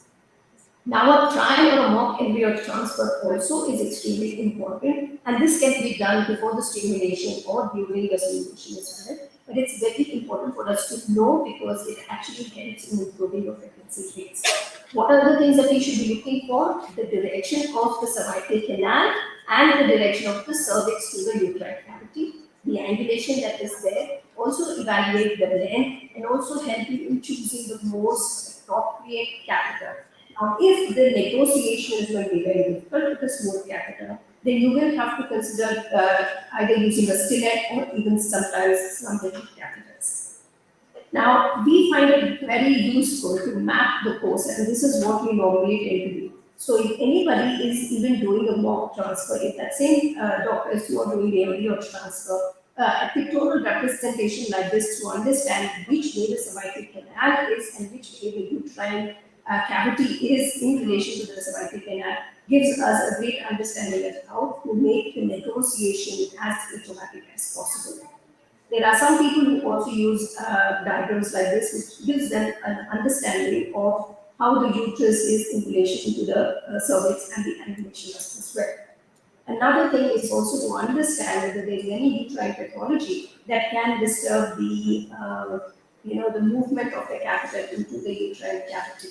And again, a pictorial representation is much better than just a description that is given. So on the day of the embryo transfer, what are the things that we have to take care of? These are the 5 pointers for us. One is to ensure that we give them 5 instructions that they should come with a comfortable bladder. There is no need for fasting unless anesthesia is going to be utilized. And this is something that in your mock transfer you should be able to understand. Ensure that consents are there. And at the end of the year, it's extremely important that we ensure that we follow all these parameters to the T. And we discuss the number and grade of the embryos that are being transferred, and if there are any excess embryos, how are they going to be frozen. And it's always important, in my experience, to have a discussion before you get the patient ready for embryo transfer, for them to actually visualize the embryos that are going to be put back, and if there's a frozen embryos, how have they thawed, how was the picture of these embryos before they were frozen, how are they now after thawing, what is the number, what's the quality, and what the chances are of pregnancy. I think having that discussion before the actual embryo transfer also allays some of the fear and anxiety that the patient tends to have.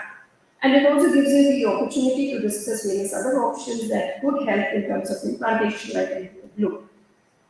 Now, after that, I think it's important for the clinician to sit back, look at the notes and see whether they've had a previous mock transfer, a hysteroscopy is done, and whether there were any notes for a difficult embryo transfer and see how best we can make it as non-traumatic as possible. Now, before you take the patient for the embryo transfer, there are certain things that we tend to do in our practice. One is we tend to give them a progesterone injection before the embryo transfer to see whether that can ease the uterine contractions and therefore make the embryo expulsion much less likely.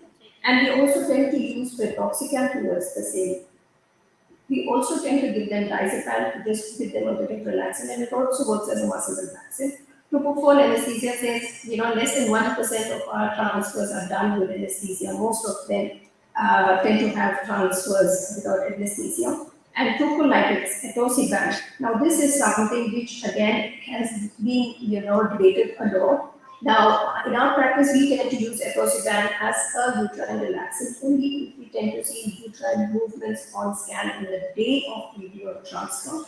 We consider it definitely in supplementary tools for recurrent implantation failures as well. Now, what does the meta-analysis that was done about 5 years ago tell us about atosiban? It says that it improves your implantation rates as well as clinical pregnancy rate. And in fact, a recent meta-analysis that I was talking about, which was published just last year, November, also tells us that in clinical pregnancy, there seems to be some improvement. But the same kind of improvement, unfortunately, is not seen in terms of live birth. What about NSAIDs? Though we are using it in our practice, we have seen that most of the evidence does not support NSAIDs as helping us in terms of implantation. What about alternate options? What about acupuncture? Well, the evidence still not is supporting acupuncture, nor analgesics, nor anesthesia. or also other kinds of interventions like massage therapy or transcutaneous electrical acupoint. Neither antibiotics are required at the time of embryo transfer. Now, the positioning of the patients, I think, is since the woman is away, it should be kept at a point that she feels more comfortable, she feels as comfortable as possible. Second, the visualization for the clinician also should not be impacted. Now, how does a surgeon prepare themselves other than obviously the routine, hand washing and the hygiene that is involved? There was this question that came about to see whether powder gloves were actually going to be, determined in terms of embryo transfer implantation versus non-powder gloves. And the evidence so far has not supported non-powder gloves, but that is the routine practice that we all have at our clinical centers.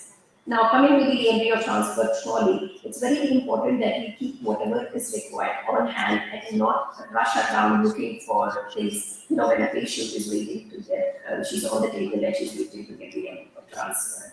Now, how do you prepare the patient? Well, the different aspects that we will be looking at is first to wash the vulva with just normal saline, and it should be warm. We don't want the woman to, cringe and move because of the coldness of the solution that is being used. We also use a warm speculum and also use only saline to just lubricate the speculum rather than any other things like KY or other kind of things.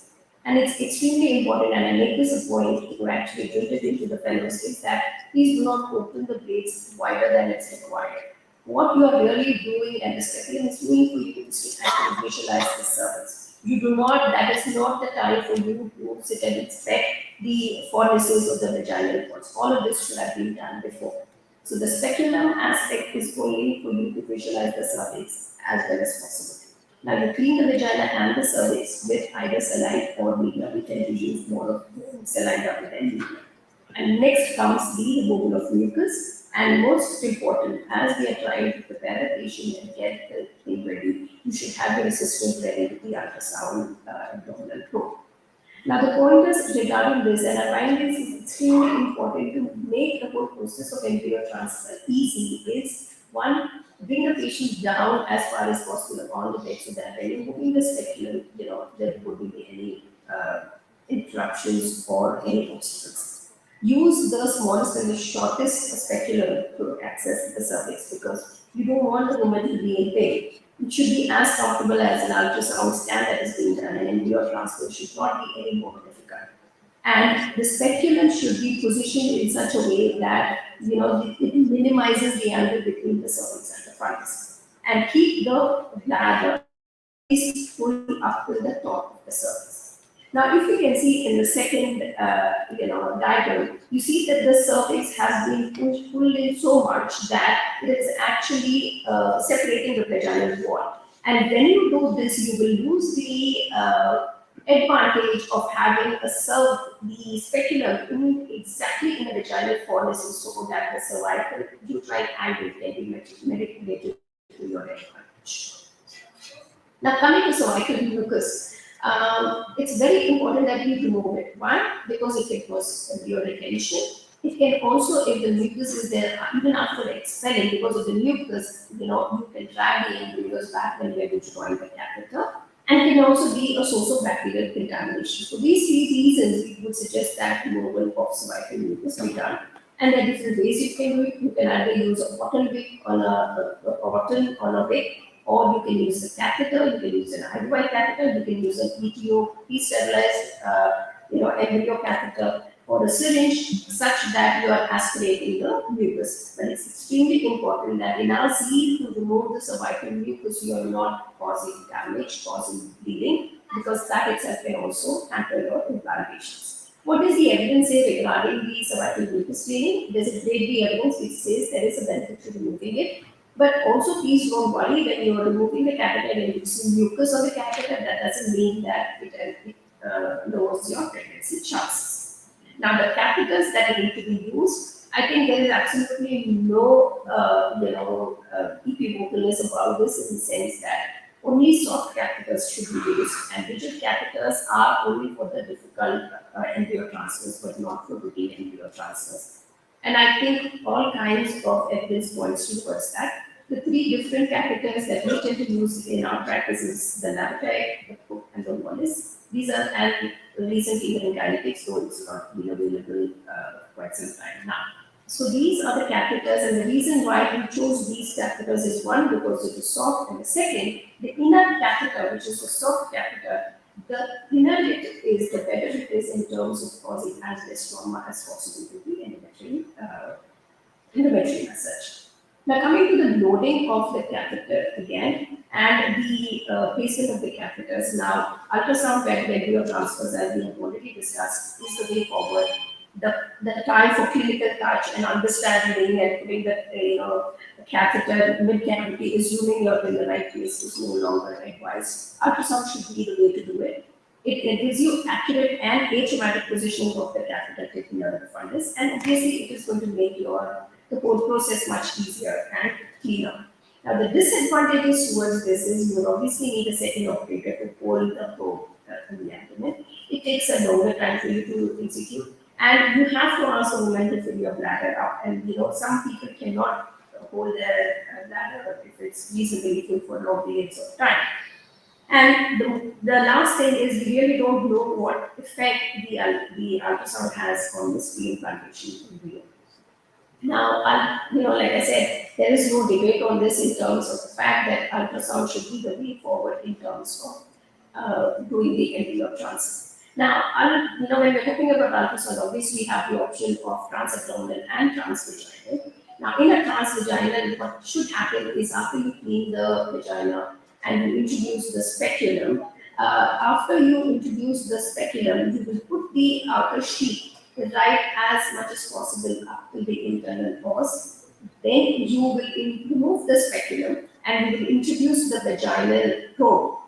And then with the vaginal probe, you will reposition the outer catheter as close to the internal pause as possible. And then the inner catheter will be threaded through it.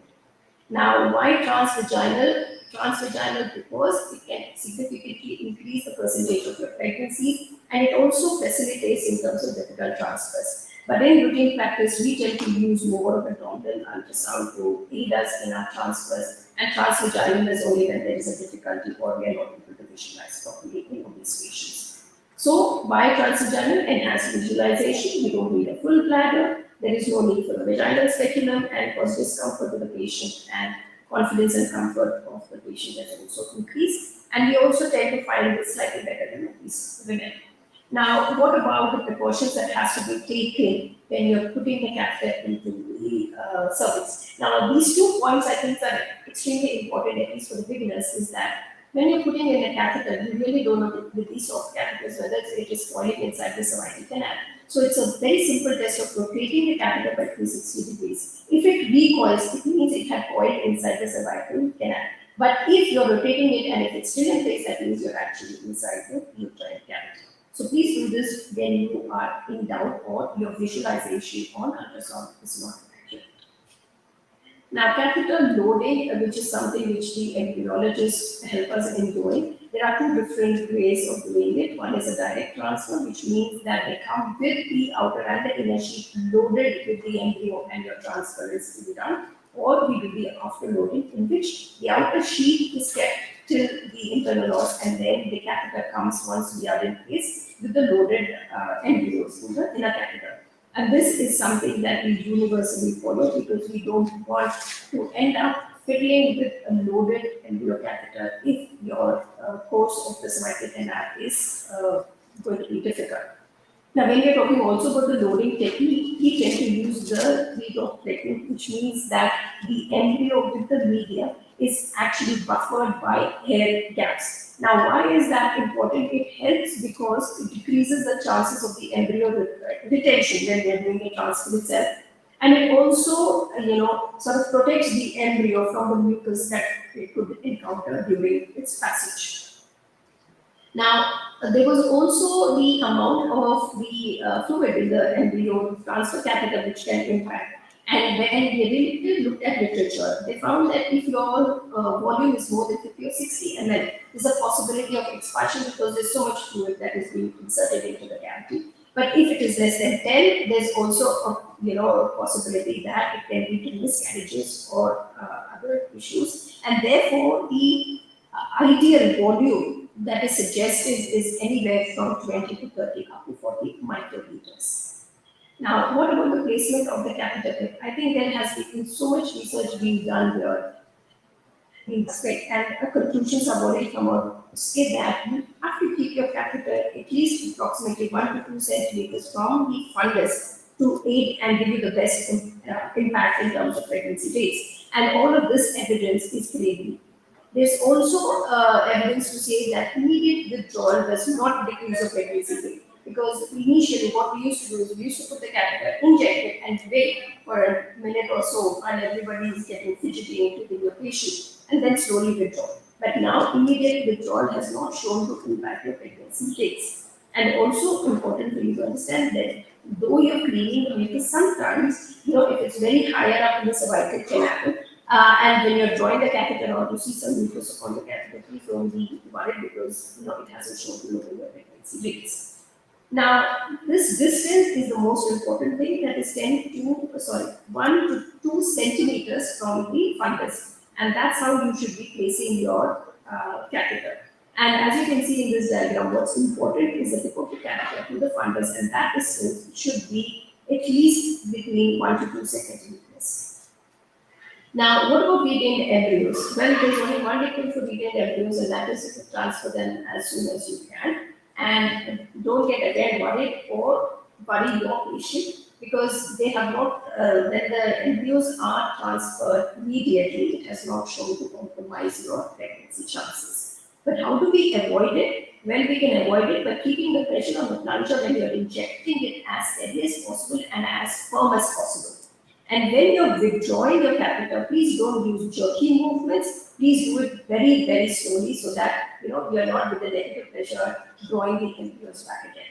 Now, what do we do after the embryo transfer? Because we've spoken about what needs to happen till now. Well, what sometimes we tend to do is once the catheter is being drawn out, we loosen the screw on the speculum so that the blades fall on the cervical lips. And it keeps it as close as possible without causing pain to the patient. I think that's the most important aspect.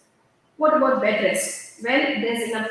In fact, it's grade A evidence to say that bed rest is no longer advised for women after embryo transfer. And there has been enough evidence towards that. So to summarize my talk, what's the first thing that we need to do when we are doing an embryo transfer is place a warm speculum, flush and clean the vagina with either cotton swab or gauze using media or saline. Carefully, gently remove the cervical mucus and pick the most appropriate catheter and ensure that the embryologist and you are in sync in terms of how the catheter works, who brings the loaded bench, the loaded catheter being brought in, and so on and so forth. We tend to do mostly an afterward transfer, but these advantages and disadvantages, I think, as a clinician and the embryologist need to come to terms with that. Very important that when you are placing the tip of the catheter, it should be at least 1 to 2 centimeters away from the fundus. After you expel the embryos, ensure that your thumb on the plunger is as firm and as hard as possible. And please, when you're withdrawing the catheter, it has to be done very, very slowly rather than with jerky movements. Catheter has to be checked to see whether there are any retained embryos, and the patient can ambulate immediately after embryo transfer, and there is no need for bed rest. Now, just I've also sort of summarized everything and brought these into grade A, B, and C evidences. So, what are important is doing an embryo transfer with abdominal or vaginal ultrasound using the most softest catheters that are possible. And grade B evidence is removing your cervical mucus, placing the embryo 1 to 2 centimeters from the fundus, and withdraw the catheter as slowly as possible, but immediately. There is no reason for us to wait longer. Grade C evidence is based on the position of the external catheter, but I think here again you should be extremely careful in seeing that because the outer sheet is usually a little firmer and can have rough edges. So it's always best that you do not move beyond the internal pause. And the rate of injection, also there is no evidence regarding that, but a slow rate of injection for obvious reasons would work better for us. The length of the procedure, which means that once the embryo comes out of the incubator, once it's loaded, till the time it is being expelled, we need to keep that period of timing as short as possible. So the embryos should not be either in the dish, in your laminar flow, or lying in the catheter while you're trying to negotiate. We need to avoid these things when we are planning for the embryo transfer. And regarding the catheter rotation, after you expel it, just to see that it doesn't get stuck to your catheter also doesn't have any evidence to actually ensure that it's going to help us.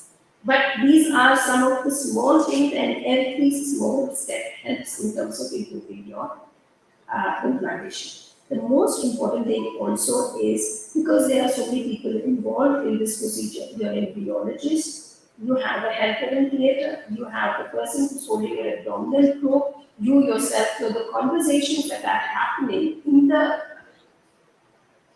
important, because that woman, poor thing, she's undergone so much for this one particular process. The whole thing culminates in an embryo transfer.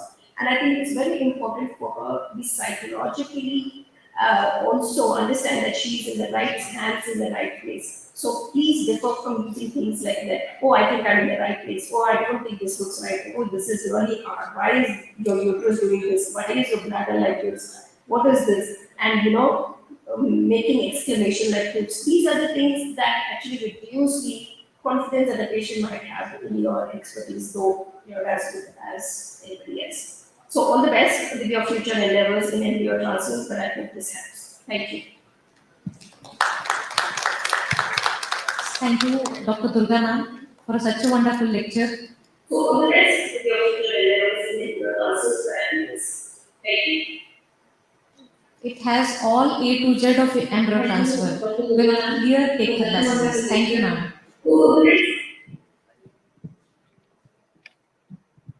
Any questions? Ma'am, I have one question. When do you prefer to do the mock transfer? In the same cycle or previous cycle? Any question? Ma'am, I have a question. When do you prefer to do the mock transfer? In the same cycle or previous cycle? Frankly, mock transfer is something that we usually tend to do in the cycle before. Okay. And any experience with So we reckoning can of do the embryos? mock transfer in the cycle before. Because I wouldn't want to start a cycle. I mean, most of our embryo transfers are frozen embryo transfers. So I wouldn't want a patient to start an embryo transfer cycle and then do a mock and then tell her, there is a problem, I need to do something. Before. And I find that the most important time that you can do an embryo transfer, a mock embryo transfer, is just after your OPE. Because that gives you the chance to understand. Because by the time you finish your, egg pickup, your bladder is reasonably full. It is not completely full, nor is it completely empty, because you would have spent about half an hour with it. So, it's the time of OPU is one time that we can do an mock embryo transfer, or you can do it prior. And because the reason why we need to do this prior is because if there is an obstruction, if there is something that you need to consider doing, like a hysteroscopy, then you have time to do that rather than start a cycle and midway tell her that there is a problem and I need to sort this out. Thank you, ma'am. And are there more chances of retaining embryos if we use the embryo glue? Is it like that?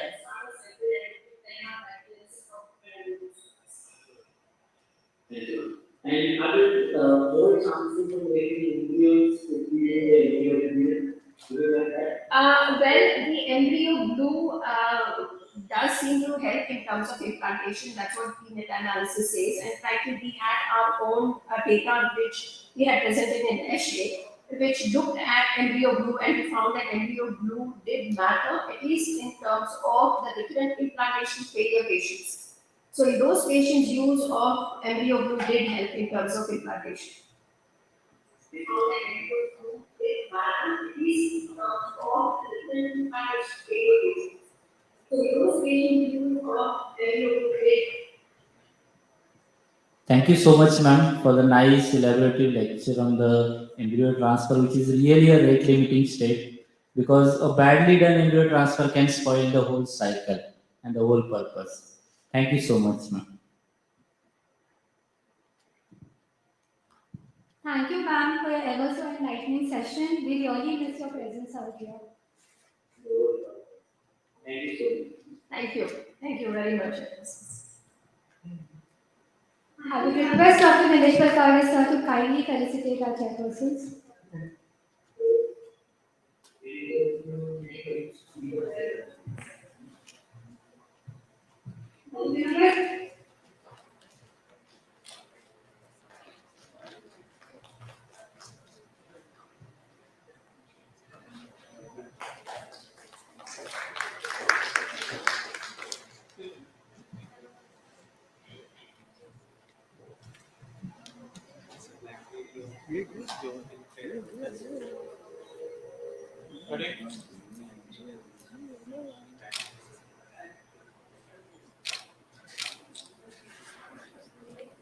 I would request our chairpersons to kindly be comfortable in the audience as we move forward with our next session.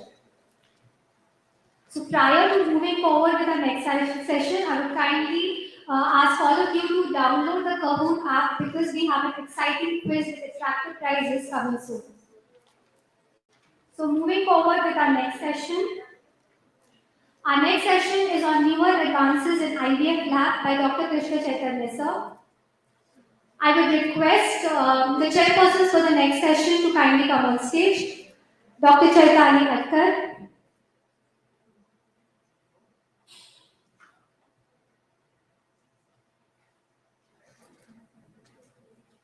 Next we have Dr. Upendra Sathe sir, senior gynecologist with over 40 years of experience.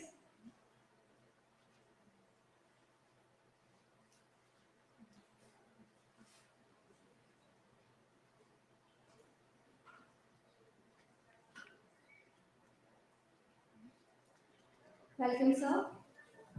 Next, we have Dr. Ramesh Gaikwad, sir, obstetrician gynecologist, infertility specialist, and endoscopic surgeon. Welcome, sir.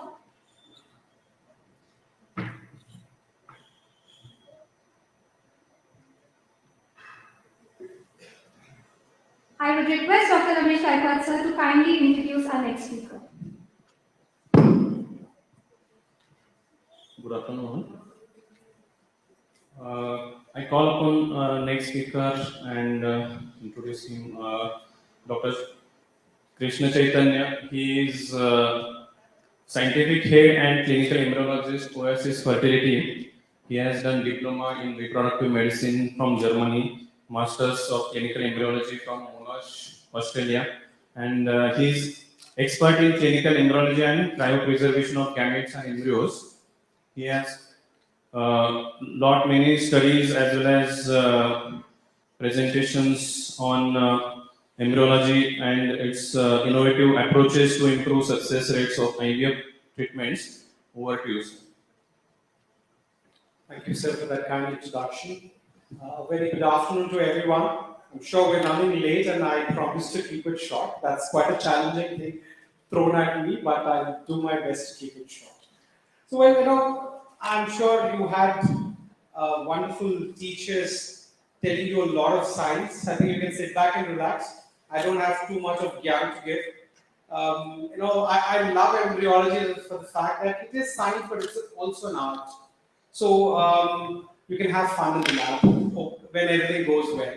So where is this all emerging? I think as medical students or when we were in school and college, all of this sounded fiction. They said you could design babies and we said, what nonsense. And now I think it's become a reality and that's what evidence does. And let's see where we are marching in the year 2023. So I think 45 years, and then look at the way the whole field has progressed.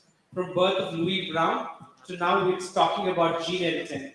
The science has really progressed and that's what is helping a lot of couples complete their dream of childhood.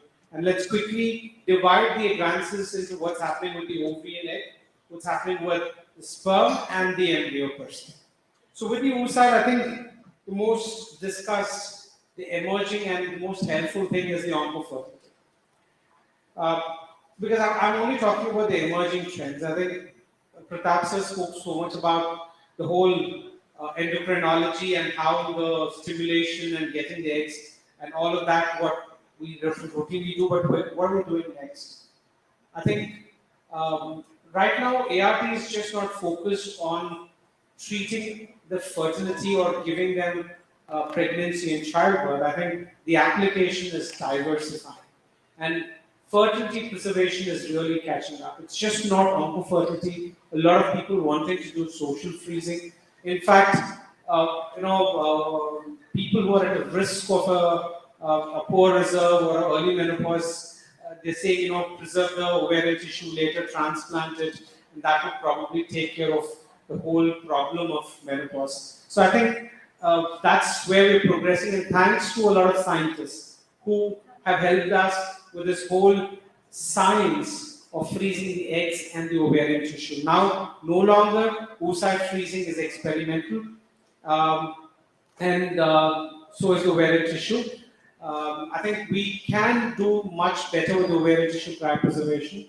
There are pregnancies in childbirth, but I'm sure there's much more to do. But oocyte freezing is no longer experimental. It's now a routine clinical procedure. So that's a quick snapshot of the amount of fertility preservations we have personally done at Oasis in the last decade.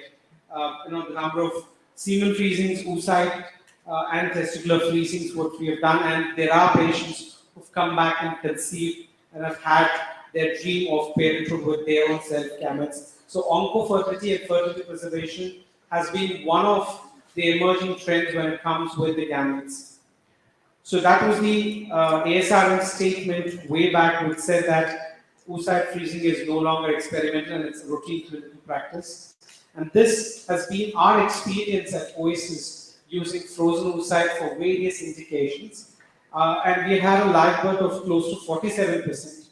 The American registry, which is the SART registry, puts across their live birth at 43%, and Oasis is closer to it at 47%. And I think that's something that we routinely use at Oasis as well. In vitro maturation, I think I would say this is a newer technique that's been in the field. It's been there as early as 1980s, but for various reasons there have been a lot of setbacks. Again, this procedure is back in limelight. So there's Professor Rob Gilchrist and Professor Johan Smith and Michael DeVos at the Brussels University who are working on a newer way of doing this in vitro maturation. Technically we know not giving hormone and getting the same outcome. That sounds like an amazing thing, but we know there are a lot of setbacks. And this is where in vitro maturation really helps. And in present day where we're talking about no OHSS, I think in vitro maturation probably is the way ahead. No woman would want to take these hormones and have all those side effects. The reason for dropout in most cases is not the finance. It is the whole journey that they've had these hormones and side effects, which kind of discourages the woman to come back for another cycle. And IVF is a wonderful alternative. I'm not saying it's going to replace IVF, but in indicated cases, I'm sure IVF has a place. And we have been the only Indian clinic to have a collaboration with the Brussels University, and we are proud to say that the first IVM born through Kappa IVM, which is a biphasic IVM, the newer way of doing IVM, we had our first live birth at Oasis. So all that collaboration is now fruitful. IVM is a routine clinical process that we do offer to all our patients. So if there's any PCO patient or you think needs IVM, you can get in touch with Dr. Neelesh. Dr. Neelesh will help to see how best this patient can get the IVM treatment.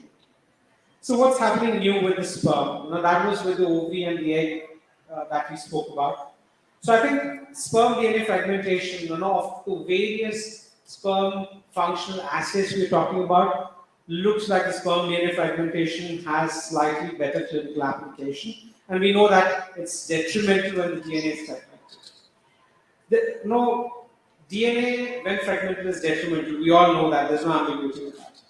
But how do you manage? What is the best way to do, and how would it help? Is where right now the research is still wanting to do much more. There are a lot of things that you could do on the sperm, of which max and microfluidics are the recent methods of sperm processing to get the sperm with the best DNA.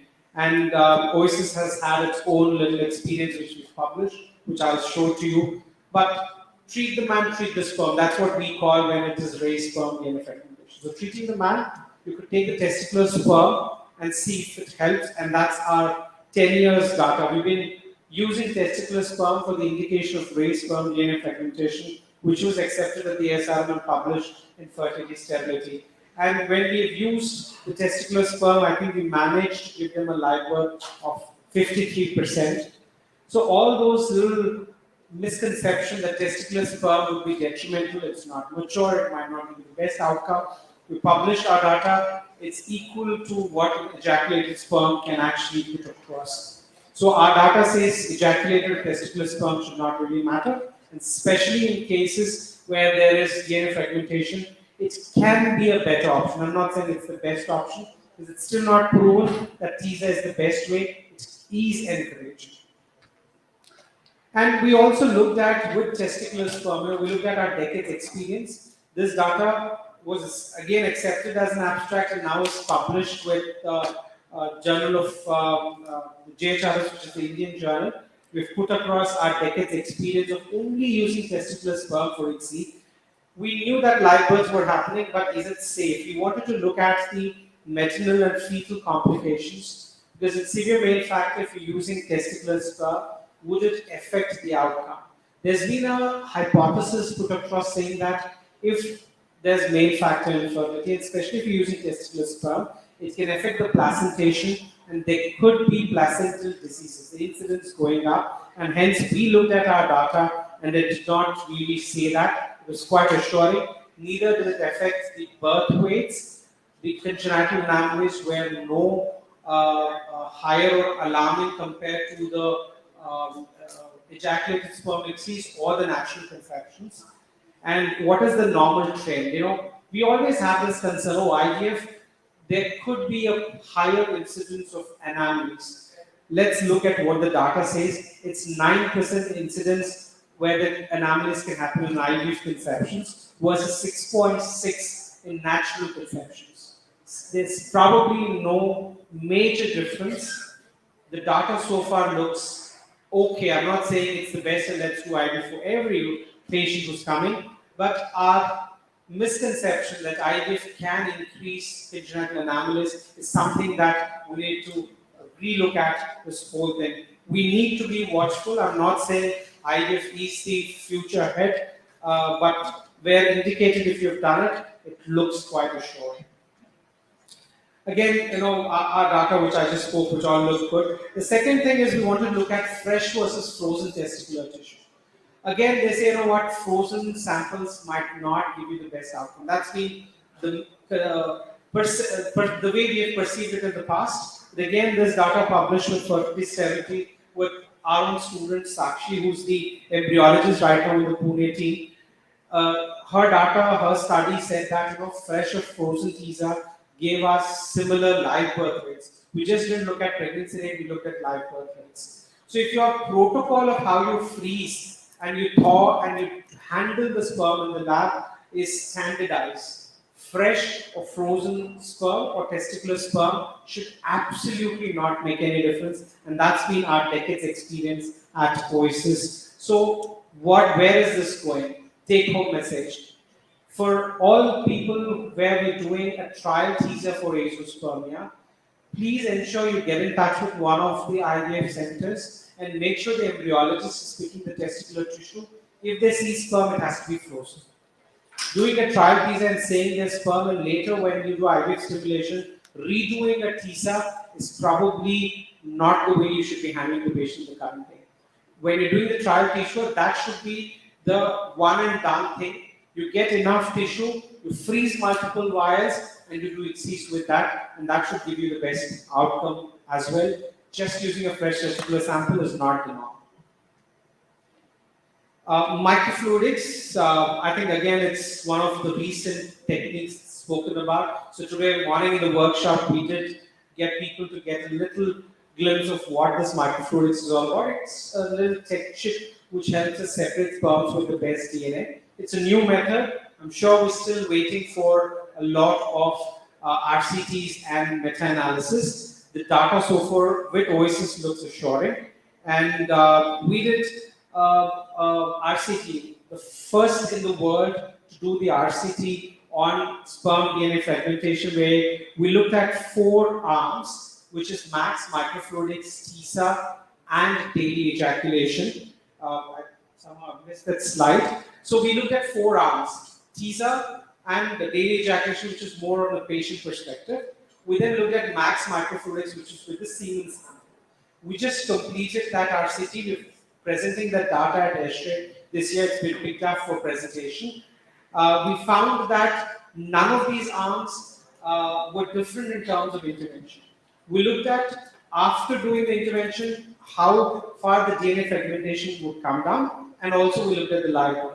The good thing is, none of these arms had a statistically different live birth rates, which means all are performing well.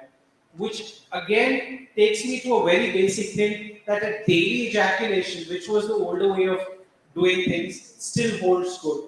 You know, we all are behind science and technology. The moment there's something new, we all want to play with the gadgets, but I think it's science. You've got to give it a little time.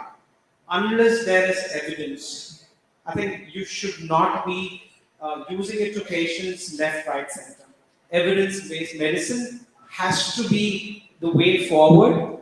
You just can't use whatever you want and go ahead, might not be the best practice. And I think that's what, when Dr. Pratap sir was talking, he spoke his heart out. He spoke his years and decades of experience out here, and that's what a teacher probably does. It's evidence is what important. So all of us, one thing we got to look forward to publish.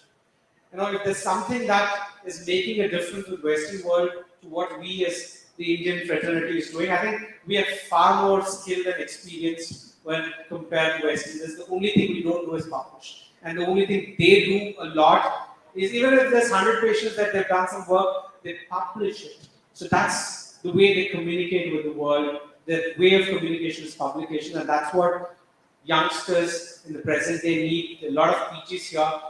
Whatever work you do, please document it, and please look forward to publish it, because we have a huge database of patients, and that's what at Oasis, our student fraternity does. For the last 10 years at ESHRE and ASRM, we've been having abstracts accepted, and we have a huge presence for our presentations. So with the embryos, what's happening, I think the lab, what it was there in 1978 with Bob Edwards to what it is now, there's technologically a lot of improvement. I think a lot of gadgets have come in. Practicing embryology today to practicing embryology way back, I think there is a huge difference. It isn't a difficult job at this point. I'm sure the challenges, I'm not saying it's that easy. Sakshi and Bharti are laughing there, I understand that. And it isn't an easy job, but it isn't that difficult also. I'm sure Pratap sir will really tell us the amount of challenges they have had when they started to do ART in this country. There were not much of technology at that point. If they wanted some information, I'm sure it was only in books and not on the internet.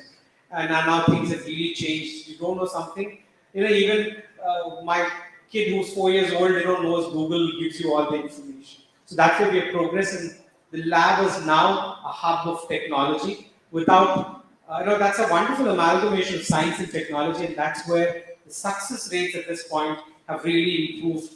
And in terms of technology, it's helping us pick the best embryos. The incubators are, version after version, they're improving and helping us get the best culture condition.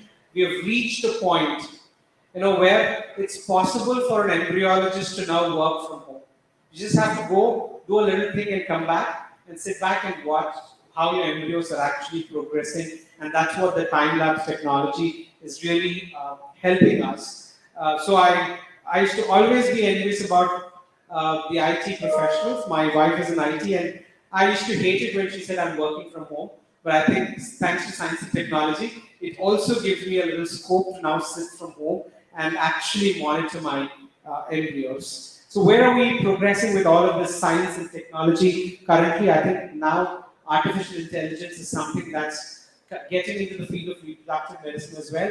We want to ensure that we come up with this algorithms where we know which protocol will give us what output, which embryo will really implant or not implant, which sperm needs to be picked in. Too early to say that's the future of ART, but I think lots and lots of groups are trying to look at application of machine learning, deep learning, and artificial intelligence. I'm hoping if it goes in the right way, it would benefit the patient's fertility. So the other little things that I wanted to reiterate, fresh or frozen embryos. Honestly, there's no difference. But why does a frozen embryo transfer gives you a better outcome? Is because you get a little time to go work up on your uterus, adenomyosis, or whatever it is, and then go ahead with transfer. So it's helping you buy some time. And for patient, I think the experience is better. Stimulate, make the embryos, give them a little break. They come back again when they're fresh. I think then that whole stress of back-to-back treatments is not there. We all know hormones drive everyone crazy. So that's where the frozen embryo transfer probably has got an upper hand. And now you can freeze everything, whatever you want. You can buy time. You can actually lock the time. I know there's so much of debate, decades we do, whether to put back a cleavage or blastocyst. The way I balance it out, what works for your best is working for your best. There's nothing like, because today in the session we spoke about blastocyst transfer. Will you go back and do all blastocysts? It might not really work. But all said and done, blastocyst does give you the best outcome, and that's been our experience. But if somebody has had a failed transfer with a cleavage or a day 3 embryo, if they come back for a second attempt, doing another day 3 cleavage stage embryo might not really give the best outcomes. So it's always trying to see what best we can do. You stimulated the lady in this cycle, let's say you didn't get the best eggs or the outcome was not the best. I'm sure the next cycle you want to improvise in the stimulation. That's how I would approach day 3 versus day 5. Undoubtedly, my vote is for day 5, and that's our Oasis success rate of 55 to 60% live birth rates with blastocyst transfer. We believe in doing a lot of individualization. The amount of discussion the lab team and the clinical team does is immense, and we encourage our embryologists to have their say, to tell the clinicians, discuss with the clinicians as to is there an additional lab intervention that could help, and that's what has helped us reach where we are in terms of our KPIs. And last, I think PGTA. I'm sure it's going up and down where people think it's working, not working. Well, this starts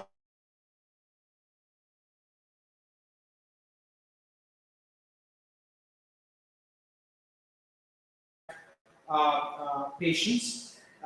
Before I go there, I think this is our glue experience, again published in one of the years at X-ray in human reproduction.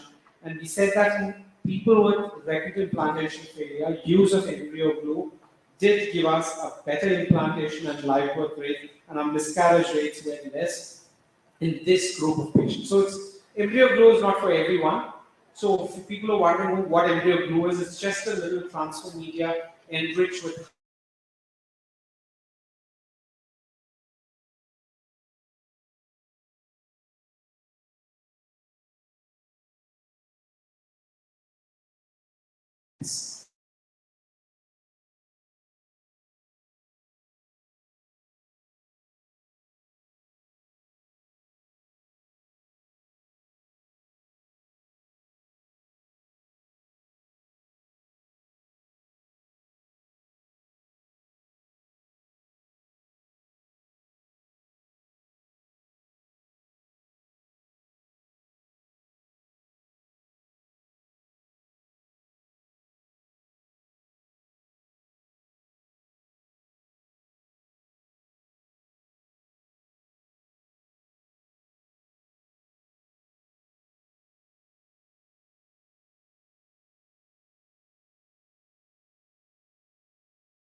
exclusive elective single blastocyst transfer. PJT has a wonderful technology which helps these group of women. So finally, innovation is something that we all believe at Oasis. We always want to bring in the technology which has some evidence that it's helpful to people, and that's what has helped us, bring in fertility preservation, oncofertility, optimizing sperm selection, and multiple things that we do with the embryo and in the laboratory. And the last thing, I think, when it comes to this whole quality thing, documentation. All of these publications that we do, all the students who really work on our research, what makes it simpler? We've got a robust way of maintaining our records, and ARTIS is our in-house built electron medical record system. And we are paperless at Oasis. Patient walks in, everything is on this software, including the embryology work we do. In fact, in the lab, we don't use papers at all. We have these tablets in place. We put all the data there. So I've got 30 branches, and trust me, running around 30 branches, I would not have been alive. So I sit in Hyderabad in my cabin, and this software helps me run the whole show. People ask me, how do you manage? The answer is ARTIS for me, and it's a wonderful innovation our IT team came up with, which really simplifies data management for us. Go back, if we are not doing data management, a simple TI cycle, IF cycle that you've done, once they come back fail, you might want to go back and see what we did and what didn't work and what you want to change in the next cycle. And that's what ARTIS really helps us. It helps us efficiently and effectively manage our patients. So that's one of the innovations. And to add it on this COVID time, we added the electron witnessing system. I think every patient comes up with this little thing, educated, not educated. Will you mix up the gametes? It gives me no happiness doing that. But I think we should blame ourselves. We probably do not create enough transparency into the cycles.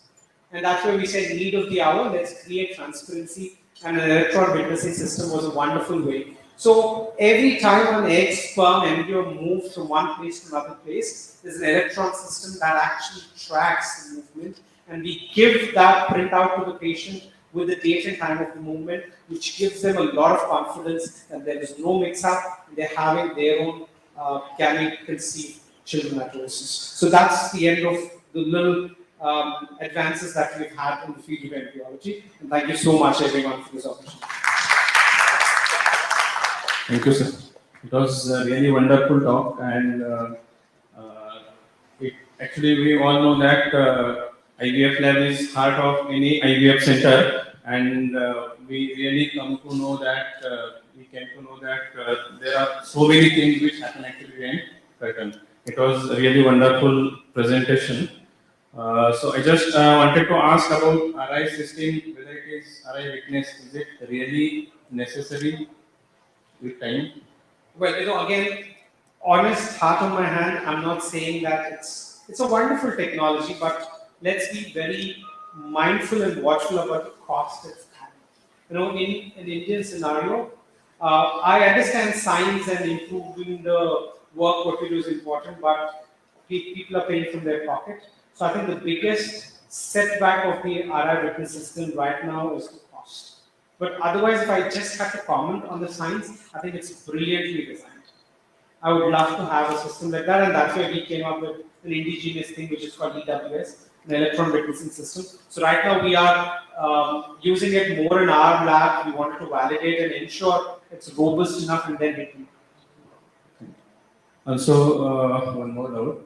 I mean, it's just for clarification to all about laser-assisted hatching. As you said, it's not mandatory for all. So, which are the cases we should practically do? All right. First, if you do not have a laser and your patient is saying, "Oh, I read on Google and you're not having laser," please tell them it doesn't really make a difference whether you've done a laser or not. A laser, let's look at the economics again. It will cost you around 23 to 25 lakhs to invest in a laser. And doing a laser-assisted hatching, there's decades of information that said that it's not really helpful. In RIF, we're hoping it will. Again, the level of evidence is poor, and it's not really supporting. It's not even come to a moderate level of evidence. So at this point in time, I wouldn't want you to walk out of the hall with that insecurity that, oh, I don't have a laser little bit. You're not really losing anything. If you're wanting to do PGTA, then yes, I think it is technology that's very helpful. The biopsies are so easier to do with laser. It's atraumatic and it really gives you the best results. But apart from that, I would not really recommend, because I'm sure there are some clinics of Oasis where I don't have laser, I do FETs, the implantations are no different. So I'm very clear, laser doesn't help enhancing your implantation of live birth, whatever category, advanced middle age, RIFs, no, I don't really see a benefit. And that's what the evidence is. Thank you, sir. Thank you. Thank you. Any other question?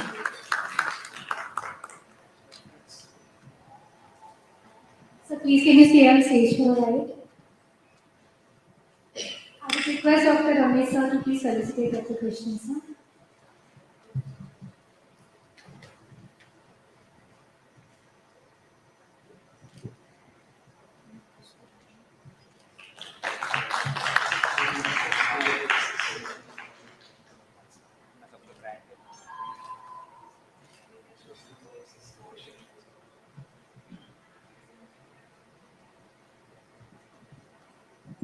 Thank you, sir, for such an informative session.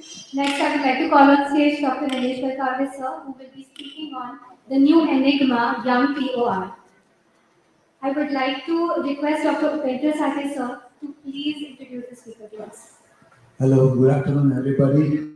Privilege of introducing my young friend Nilesh.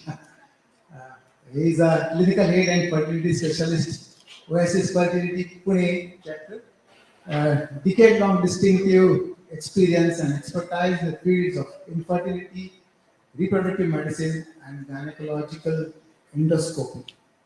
He is renowned for handling infertility cases with good success rate of 67, as we have seen, successfully handling more than 1,200 cases of operative laparoscopy, around 3,000 cases of diagnostic and operative hysteroscopy, especially hysteroscopic myomectomies. He is a former faculty at the reproductive medicine by Universität Klinikum Holstein, Germany, and he has articles indexed in national and international journals, and he has edited a number of books. Here I am presenting you Dr. Nilesh. Thank you, sir, for your generous words. Sir has seen me through my childhood, where my mother used to take me to him for treatment. Because as a gynecologist, you also used to do general practice in those times, and thankful for that, sir. And I've been learning gyne from him. I would like to share to everyone now. Please be patient till 5:30. We'll be ending up all till 5:30 with a half an hour's delay, and we will try to summing up all the cases. So I'm not taking much of your time on poor responders. I'd just like to give crisp messages here, as I gave in the morning on the hysteroscopy workshop. So challenges are what make life interesting, and overcoming them is what makes them meaningful. Friends, we all know that the cases of poor ovarian responders have been, or poor ovarian reserve have been increasing, and in increasing number of patients coming to our OPD, we are getting low reserve patients. So they are in their late 20s or maybe early 30s. Initially, we used to get poor ovarian response or poor ovarian reserve after 35. That was said. But is the Indian scenario changing? Still, the Western world says that anything aged more than 35, your reserve will tend to drop. But is the Indian scenario changing? That we need to assess, and why is it changing? Probably an insight before I go on to the definition is that our age of menarche is decreasing. So initially we had menarche at 13 or 14. Pratap Kumar sir would agree in those generations it was 15, 16. The definitions are being revised for early menarche. Probably the reproductive lifespan hasn't changed. The reproductive lifespan remains the same, and early menarche may contribute to early menopause. That's what my logic is one. Second thing, probably the increasing pollution, increasing use of plastics around us, increasing stress levels are all contributing to the poor ovarian reserve, and that's why young poor ovarian reserve patient or young poor ovarian responder becomes so an important topic for not only me but for a general gynaec as every one of us. So advanced maternal age more than 40, previous poor ovarian response if you have stimulated and there are less than equal to 3 oocytes, and abnormal ovarian reserve test which will tell that she is a poor ovarian reserve patient. Now, what are these tests? Many tests are available to this FSH levels, then we have the ovarian volume, but the tests which have been validated and used clinically are the AMH levels in nanogram per ml and the antral follicle counts measured in the menstrual phase from day 2 to day 5 of cycle. So this is the Poseidon classification which has now taken over the Escher classification. We have Poseidon's 4 groups. The first 2 groups are where the ovarian reserve is good, but their response is poor. So these are unexpected poor responders, and the next 2 groups, the group 3 and 4, they are known poor ovarian responders where the ovarian reserve is less. The NH levels less than 1.2 nanograms are classified as poor ovarian reserve patients, and antral follicle count of less than 5 is classified as poor ovarian reserve. So this is the category of patients which should be alarmed of. As a general message for assessing ovarian reserve, any of these 2 tests can be used. Age is an independent criteria for telling the outcome of fertility. So, mind you, friends, age in India for fertility is decreasing, like the good age for fertility. So, it was initially considered as 35. Now, in many of our talks and in FOXY position statements, we say that the age of childbearing should be somewhere between 30 to 32 rather than extending it to 35. So, the age of marriage can be probably told as the same so that she can conceive at around 30, 32. And as obstetrician and as a fertility specialist, if you are doing a pre-marital counseling or if you are doing a pre-conceptional counseling, probably the message should be loud and clear regarding the age of childbearing. And if the patient does want to prolong her age of childbearing, probably she should go for oocyte phasing, which is much talked about since morning. I won't go into these details. These are the KPIs which we assess when we are dealing with poor ovarian reserve, poor ovarian responders. I just want to use an analogy here. India is a cricket-loving nation. And once it comes to poor ovarian reserve, how we can manage this? Like the cricket field. First thing is the training. So the first part, which is off the field, before we venture into the treatment, is the training part. The analogy is the pre-treatment part in the poor ovarian reserve. The second is the toss advantage. On the field, you get the advantage of the toss. So if you choose a right protocol for the poor ovarian responder, you might be able to stimulate her nicely for IUI, for IVF, and your time is limited, that you should know. The due factor, sometimes the field plays its factor and that can affect our results. So the patient factor is very important. Every patient is different, so all protocols will not work in all patients. I'm coming on to the literature where we'll see that antagonist protocol, agonist protocol have an equal success rate, but Sir Pratap Kumar sir would agree that changing the protocol helps and each patient can respond differently to a different protocol. So the due factor or the patient factor is very important.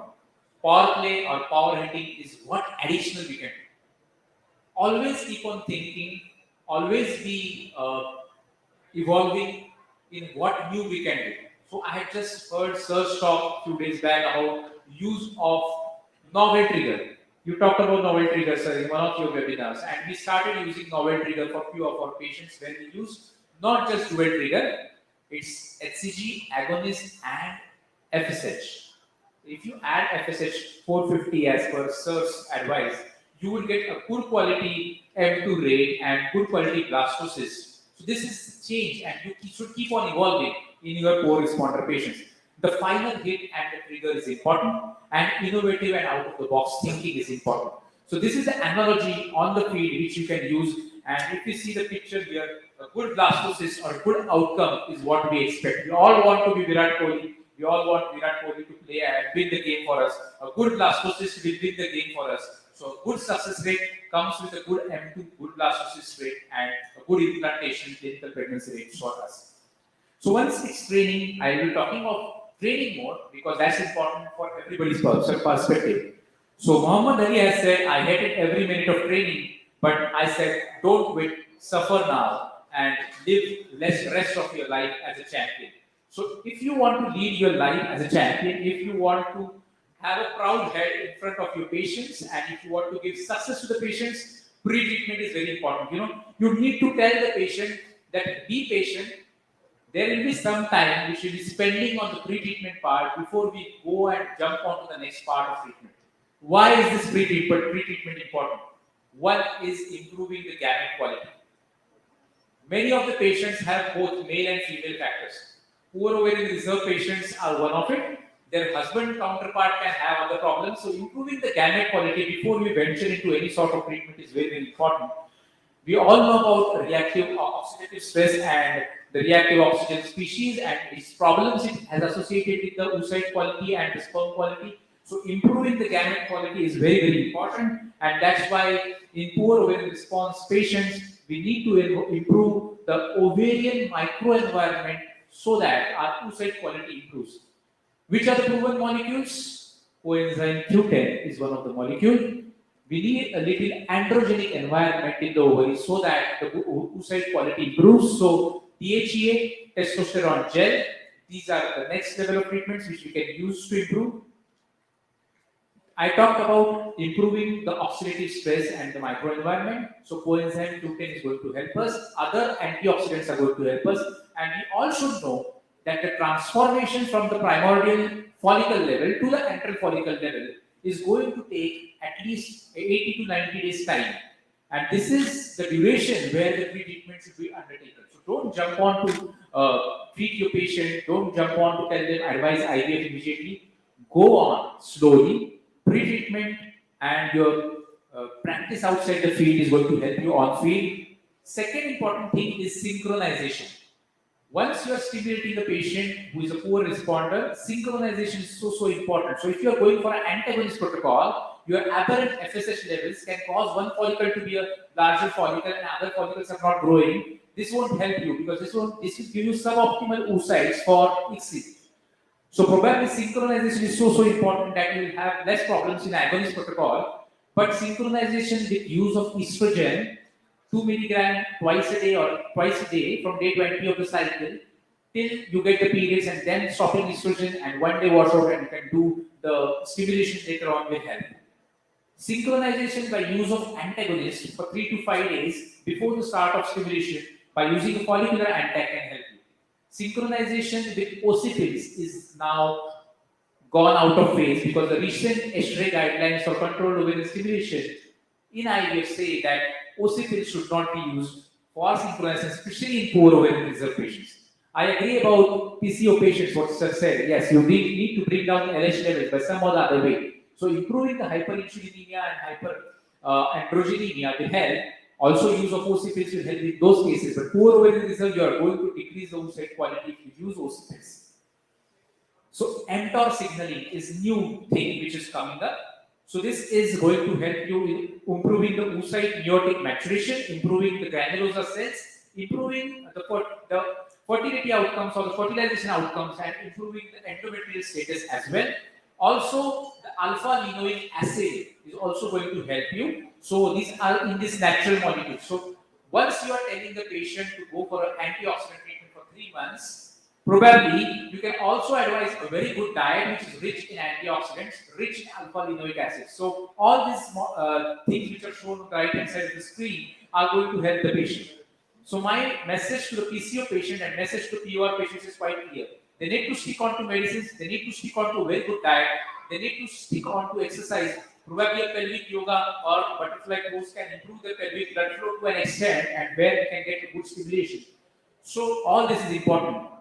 So the oxidative stress causing apoptosis and oocyte aging can be prevented by use of alpha-linoic acid, other antioxidants, and probably the mTOR signaling if you improve. So leucine and alpha-linoic acid are these molecules which can be used. So these are the molecules which are coming up as antioxidants. If we come to the literature of improving the quality of oocytes, we see that coenzyme Q10 levels and DHEA levels have the highest maximum success rate. If we see the area under curve, this is a RCT which is taken up from human reproduction update, where we can see area under the curve to be maximum for coenzyme Q10, DHEA, and testosterone gel. and less likely, less useful for other molecules. You can see clomipene citrate, letrozole, or growth hormone can be used, but not with a very good result. For as a gynecologist, when you are once you are handling the patient, the message is clear: do AMH levels, whatever be her age. Probably if she's crossed 25, she's come to you, do AMH level. If you're doing scans yourself, please check a day 2 scan, check for the antral follicle count yourself. A high resolution machine will help you to correctly get the antral follicle count. So the AFC was initially very difficult to measure, but with a very good machines, maybe G, if you are going a P4, P5 onward series is very good. S series is excellent. So any of these series can help you to get a good antral follicle count. Check for yourself. Also assess the ovarian stromal blood flow on day 2, which is going to help you to assess which patient is going to respond good. If your ovarian stromal blood flow, the peak systolic velocity is between 5 to 10, you know that this patient is going to respond well. If your peak systolic velocities are less than 5, even if she has a good antral follicle count, she can be a group 1 or group 2 Poseidon, where she will be an unexpected poor responder. So start doing IUI scans for yourself, start doing baseline scans for yourself. That's a message. And start doing AMH levels for all of your patients who have a longer duration of infertility probably. If you have an option of antral follicle count assessment by your own self, probably you can avoid AMH testing to decrease the cost. But I think 2,500 odd is not a very good, very high cost to assess the AMH. These are the molecules which can be used, which I talked about. Second thing, I just have one line about each of these. Choosing the best. Don't choose just the right one, choose the best one. So what is the best protocol? Predictors of ovarian response will be on these 4 parameters: age, serum AMH levels, FSH levels, antral follicle count, and ovarian volume. We can use the antagonist and agonist protocol equally. So how to choose? If it is a poor ovarian reserve patient, she has not undertaken any IVF cycles probably previously, I would go for antagonist protocol as my protocol of choice probably. But if she has taken antagonist protocol and it was a failure and the oocyte quality was not good, synchronization was not good, probably a long agonist protocol would help. How is antagonist going to help over agonist? The dose is going to be less and it's an easy protocol to start with and less number of injections. But how is agonist going to help? So agonist is not out of the way. Agonist is not a gone protocol, because if you see the RCTs, the number of M2, that is the mature oocytes which you get by agonist protocol, is much better than the antagonist protocol, and therefore even if it is not translated into number of blastocysts and clinical pregnancy rates, I feel that if you get 2 or 3 more M2s in a patient whom you are going to get only 3 or 4, if you get 5 or 6, probably you can wait in the blastocyst and your outcomes might increase. So probably that is my. So this is about this trial where oocyte retrieval rate was a little bit higher in the agonist group than in the antagonist group. Then the next question is type of gonadotrophin. Always we think about which gonadotrophin to use in PCOS and POR patients. We all know that some amount of LH is necessary in POR patients, and therefore a combined use of gonadotrophin is better. So HMG will be a better choice, and if the patient is affording, probably a recombinant FSH along with a recombinant LH would be a good choice for such category of patients where you are using only FSH. So if you see the ESHRE guidelines, they clearly say that FSH, RFSH, and simple SMG, they have been equally recommended for ovarian stimulation in poor ovarian responders. What is the right dose? This is the next question. How you stimulate? So any doses ranging from 150 to 300 would be considered the right dose. Anything in excess of 300 is not indicated as per the ESHRE guidelines for poor ovarian responders. Probably up to 450 you can go if your response is not that adequate. But even mild stimulation is not outdated as per the ESHRE guidelines. Mild stimulation with CC can also be used. If you see a slide here, this is my experience with mild stimulation. We have had this 156 patients at Oasis where we have used mild stimulation, and this is our data. The oocyte retrieved, mature oocytes, fertilization rate, blast rate doesn't differ. If you see the significance is not much. What is the inference of this? That the cost is less and we get the same number of blastocysts, or we get the same clinical pregnancy rate. So Even mild stimulation can be used at a less cost in a poor ovarian responder patients. Individualization of protocol is very, very important, and that can be individualized with all these parameters. FSH receptor polymorphism has to be taken in mind when we are stimulating these patients. What is the best practice guideline in post-adolescent group 1 and 2? We all know these are unexpected poor responders. So probably there are high chances of having FSH receptor polymorphism or some genetic abnormality, or they are not responded nicely to the drug. Probably these are the patients where recombinant LH can be used, where HMG can be used, growth hormone can be used. The second group of patients is group 3 and 4, where we know that these are already known poor responders. So very less things we can do for them, but probably, as I talked, the antioxidant usage is very, very important, and use of PRP or stem cells can be used, to rejuvenate the ovaries. New studies are coming up where the primordial follicles to the more antral follicles can be done with use of ovarian rejuvenation. We have a small study now. I got just a ethical committee approval for it, where we are using ovarian PRP to improve the antral follicle counts and probably the success rates of IVF. Probably 6 months down the line, we'll be able to present this data as well. What is power play? What all different we have in our armamentarium is dual steam protocol, repeat steam protocol, continuous stimulation protocol, no stimulation or IVM for poor ovarian responders, and addition of growth hormone. Each one of these has its advantages and disadvantages. I'm not going into the details of this, but this all we have in our armamentarium. Who needs LH in controlled ovarian hyperstimulation in these patients? Age more than 35, hypo patients, poor ovarian responders treated with GnRH antagonists, and group 1 and 2 patients where you have unexpected poor response. Starting strong is good, finishing strong is epic, and therefore we all witnessed the Dhoni's 6th hit in the World Cup last time. So the final hit is very important, and this final hit in the form of trigger is very important. So we have these multiple options. So HCG alone, agonist alone, dual trigger where HCG and agonist can be used. And as per Sir, after Sir's lecture, I started using novel trigger also, which has also improved our success rates. Innovative thinking. The only way to discover the limits of possible is to go beyond the impossible. What's new? Oocyte and ovarian tissue cryopreservation is very important. We need to pass on the message to all the gynects and to everybody, to common public, that freezing is possible.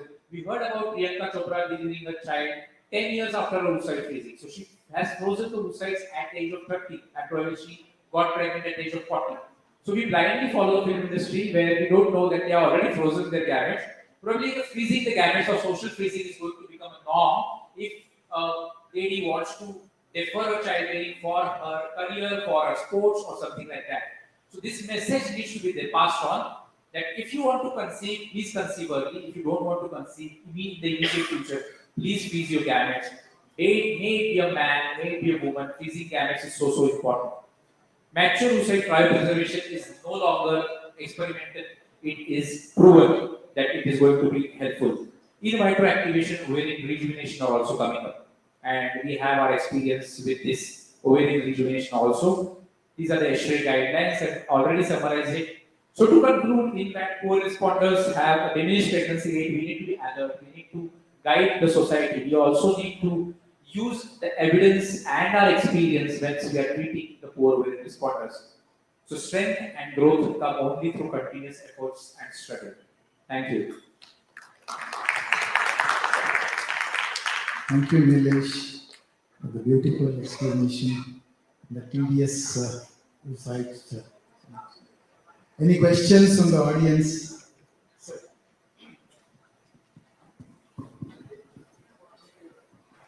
Very nice lecture, Nilesh. You showed your brilliance and your experience of what you have done. My one observation I have done is smoking. Girls smoke a lot these days. They do not realize their eggs get spoiled. So because I had a patient, she was actually 37 years, rich class, husband, wife 3 times given somewhere else, donor egg care services, they came to me, and they told me that they smoke. I said, that's the reason your eggs are bad. Both husband and wife go for partying every day in the smoke. And I just said, can you just stop it for 3 months? You won't believe, in 3 months she conceived spontaneously. AMH was 0.5, 0.4. and she delivered a baby. Just that's a message, I think, a very strong message for us to tell the college girls. Because I come from Manipal, where all the fashion, everything is there. I find a lot of girls smoke in public. That's the reason I think they do not know. We are responsible to tell the people this is one of the cause of premature organ failure. Yes, absolutely. Thank you for your insights. Thank you. Any other question? Criteria for adding euthanasia hormone in the protocol. Sorry, sir. Criteria for adding LH in protocol. Yeah, I mentioned it. Those patients where you have used only FSH, recombinant LH, whether to add or not. Probably I would go for HMG always protocols. Whenever I am choosing a HMG, I will choose the HMG which has got traces of HCG. HCG given LH activity has shown to be having more potency. So whenever you are asking the pharma people, tell them how is your LH derived. If it is a HMG, human menopausal gonadotropin, which is urinary derived, the LH activity will be slightly lower. So if it is a HCG given LH activity, if it has traces of HCG, it will having a little bit more LH. If that's not work, recombinant LH can be used. Probably the group 1 and 2 of Poseidon, where they are unexpected poor responders, where we can use this recombinant LH as this drug of choice. Then all patients of hypo, where we want to stimulate, we can add. Age more than 35, again, where the response can be better with recombinant LH can be used. So these are the category of patients. As usual, it was really very good presentation. So you stress more on CoQ10. So I just want to ask you dosages of CoQ10. Thank you, sir. It is a very good question. Normally in male infertility, once we give, we don't check, we just go by the brand and give the brand. But we should check the content of the brand. We should for ourselves. Once I decided which antioxidant I was to use in male infertility, which antioxidant I want to use in female infertility, I went to all the brands. I checked their percent, the recommended dietary allowance for each day. What does the statistics say, and then I finalized which brand to use, not by the commercials of it. For male infertility, it is 100 milligram twice a day, and for female infertility, it should be around 600 milligram per day. So you get a different brand where you have a 300 milligram of CoQ10, which should be given twice a day to be an effective antioxidant. So most of the studies which we say that coenzyme Q10 is working are those studies where the CoQ10 is used in a higher dose for female infertility. Thank you. Hello. So you have time? Yeah, what are the role of melatonin that we introduced? Melatonin is coming in a great way in both kind of patients. In some studies, there for use of hyper responders as well. But in poor to ovarian reserve patients, we've seen that melatonin. There are studies where it can be used.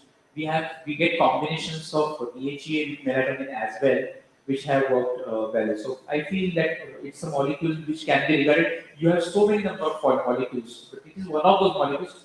I meant to say CoQ10, DHEA, and testosterone gel because these are the proven molecules.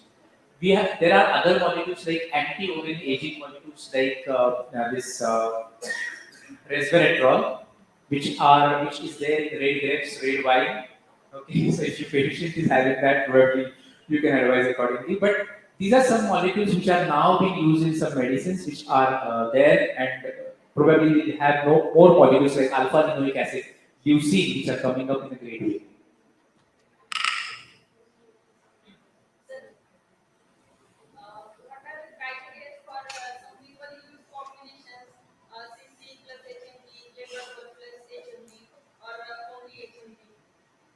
For stimulating poor ovarian responders, in stimulation of poor ovarian responders for IVF, it said that CC with HMG protocol is recommended as per the ASHRAE guidelines. Letroz with HMG is not recommended because that is going to not give you a good oocyte yield and your estrogen levels are going to be low, and has shown that the oocyte quality is also not good, especially for Letroz with HMG protocol. Only HMG can be used or CC with HMG can be used. CC I am adding only in those patients where I want to use a mild stimulation protocol so that we don't need an antagonist to downregulate the LH surge.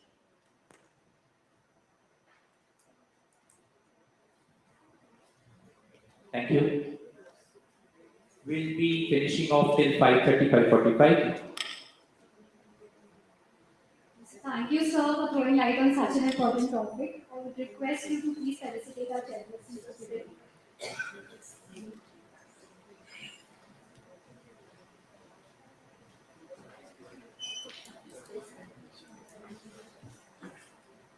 Dr. Upendra Satya, sir.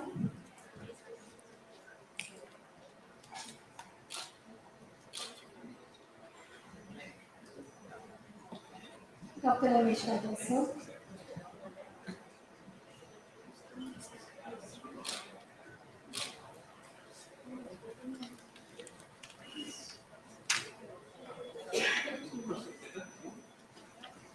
Thank you.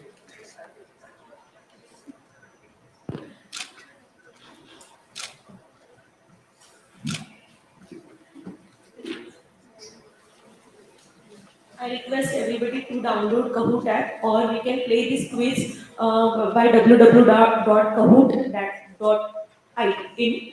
Kahoot is KAHOOT. Yeah, so we have interesting prizes for the winners, first three winners. So I request everybody to download the app, or you can play directly from the link. Link is displayed on the screen. Kahoot, either you can download the Kahoot app, KAHOOT Kahoot app, or www.kahoot.in. IT. Kahoot.it. So we will wait for everybody to log in. We will be flashing the game pin shortly.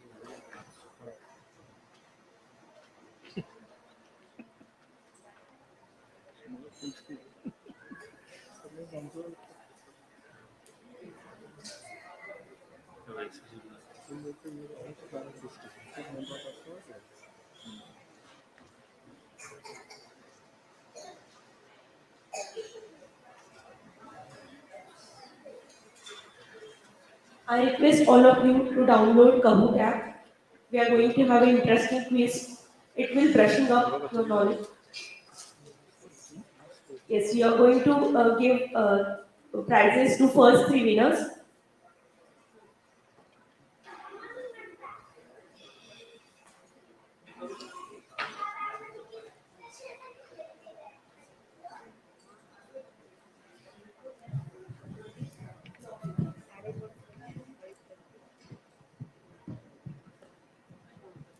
And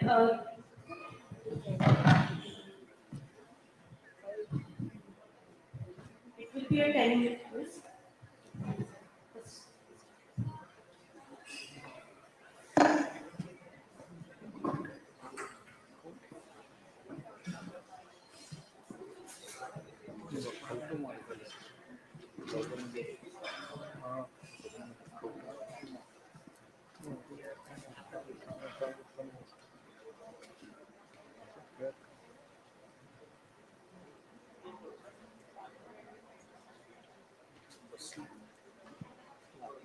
We are first conducting the panel discussion. After that, we will be having the quiz.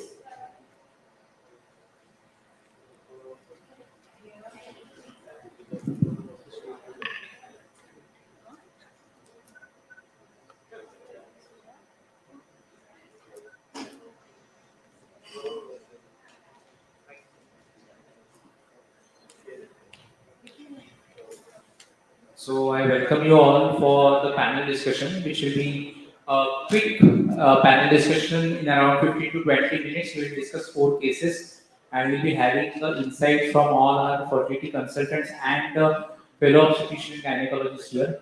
So I welcome on stage my co-moderator, Dr. Pallavi Untwal. She's from Nasik, leading the clinical team in Nasik. I welcome on stage Dr. Kanchan Durukar. She is a fertility consultant at Oasis Fertility, Pune. I welcome Dr. Shaili Chavan Shitole. She is a fertility consultant at our Kharadi Center. Dr. Rajendra Shitole. He is a fertility consultant in Pune. I welcome Dr. Chandrakala Patil.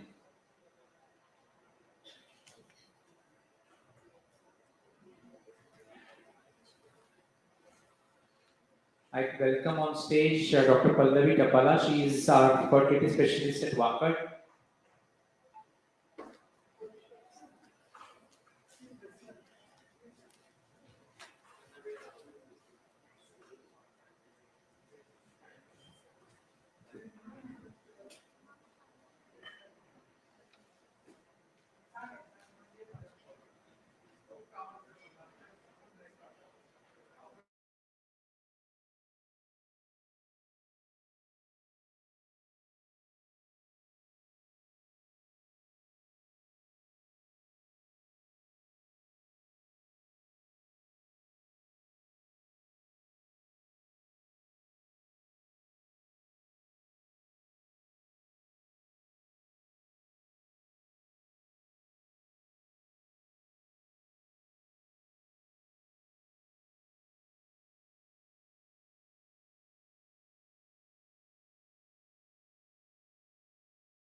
Time intercourse with various oral agents and also gonadotropins were used at multiple clinics. Now, since 4 years, she also has undergone 2 cycles of IUI previously. It's now almost 7 years since she had been trying with all this history. Now, she's a PCO. We all know that her reserve is good. Is time important in managing PCO patient or is it not? Because we have a very good reserve. I would take this to Dr. Rajendra. Yes, definitely time is very important because even if she is a case of PCO and result is good, but with the age there is an effect on the oocyte and the quality of oocyte goes down and there can be a sudden decline in the reserve also. Once you see a patient of PCOS at the age of 36, 37 and even at the age of 39, same patient may have only 4 5 years. There is a rapid decline with the age. We have to manage in time these patients also. Absolutely. The message is loud and clear that even if it is elderly PCO, we don't have lots of the time in the world so that we can try conservative management or do lots of trial and error with her. So probably she then underwent laparoscopic ovarian drilling and diagnostic hysteroscopy. So is laparoscopic ovarian drilling really justified in today's era, Dr. Saili? So laparoscopic ovarian drilling in today's era is like really not justified. As you said, she's an elderly PCO patient in whom she was stimulated by the use of oral androgens and gonadotropins and her androgen levels are in the normal range. She had no sign of hyperandrogenism. So in her case, I wouldn't suggest a laparoscopic ovarian. So in short, in which cases would you like to do ovarian drilling? So laparoscopic ovarian drilling can be indicated in individuals who are like young individuals who have the LH levels which are raised with raised AMH levels, and those who have like they are resistant PCO patients who are not kind of responding to the gonadotropins. Even after gonadotropins, they are not responding to the stimulation. So in those individuals, or if you're going ahead with laparoscopy or any other procedure, then we can go drilling along with that. So the patient also, as rightly said by Dr. Sally, also I would like to add some patients who are staying far away and they cannot come for the follow-up. So in such cases, LOD will help. What next for her, Dr. Kanchan? What you would like to plan for this patient? She has already undergone 7 years of treatment here and there with IUI cycles, with LOD also done. What next for her? Any role of vitamin D in this patient? Yes, vitamin D do have a role in improving the fertility in the patients with PCO. And definitely the next management will be depending upon the patient's anxiety also, her keen to conceive also. I will give her the options of duration of marriage also matters and age also matters. Though the next, according to protocol, the next management will be of course controlled ovarian hyperstimulation and controlled stimulation and IUI, but considering the cycle number that we should keep in control, and we can otherwise have 1 to 2 cycles of IUI, and then we can go for IVF. Okay, so 1 or 2 more cycles Samson would like to give for IUI. Anybody who would like to refer here or any additional treatment? I will definitely go ahead with IVF. IVF. Because we have to cut short the time to pregnancy also now. Right. So we are already have seen that the husband is having oligospermia here. So anything before going to IVF, anything you will do, Dr. Uma? So patient, they should be started with antioxidants, and as oligoacids, we should also think about DNA fragmentation. Okay. We are thinking for IVF. Okay. So antioxidants should be given for at least 3 months, and we can always tell them about the smoke selection techniques we are coming these days like hands or microfluidics. Yes. So elderly PCO, they are not just like the normal PCO. We always know that the oocyte quality is going to be a little bit down, and therefore giving antioxidant treatment in such kind of patients is also important.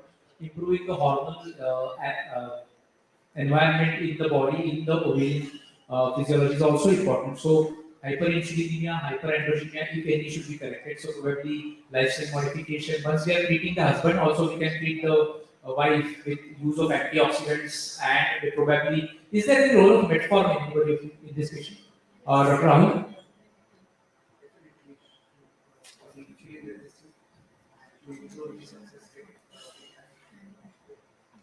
So, Dr. Pallavi, which kind of patients will start metformin? So the patients with PCOS, usually they are insulin resistant, and the hyperinsulinemia lead to decreased quality of the oocyte. So these patients will give metformin, usually 2 to 3 months before only, and that is proven decreased risk of OHSS and improving the quality of oocytes and increased clinical pregnancy rate in these patients. PCO patients with obese, you must start. We must start metformin. So that is right. Will you do certain tests before starting, or PCO with obesity will start metformin, or will go for any test? We can do the fasting insulin and HbA1c and sugar levels also. There is no harm. Because if they come out with diabetes, then you have to treat the diabetes also. But if they come out with the higher levels of fasting insulin, more than 12 or something, then you have to treat with the metformin in the TDI process. 5 milligram PDS can suffice. Yeah. My question to Dr. Kanchan and Dr. Sally, any use of inositols, are they recommended nowadays, or they are not recommended, or only metformin or combination? What is your choice for insulin sensitization? So, individuals with PCO, especially those who are not responding, or lean PCO individuals who are not responding, or obese PCO, they come with insulin resistance. So, according to me, a combination of metformin and inositol will be a better thing. In terms of recommendation, inositol per se individually will not be recommended. Yeah. So that's a clear message in the recent HRA guidelines. They say if you want to use adjuvants, metformin is a drug of choice. Inositols can be used as an adjuvant to metformin, where you want to little bit go on a little lower dose of metformin, because you all know that metformin is going to cause gastric side effects. Your starting dosage should be kept low. So you start with 500 milligram once a day, then twice a day, then maybe 3 times a day. The ideal dosage is somewhere between 1.5 to 2 grams, and this may cause side effects. So initial starting dosage should be low. You should always keep in mind the side effect of lactic acidosis and gastric discomfort, and sometimes discontinuation can be there. So you go on slow, and therefore the inositols have a role because they supplement your metformin for insulin sensitization. Now, in this patient, we went on to do a IVF.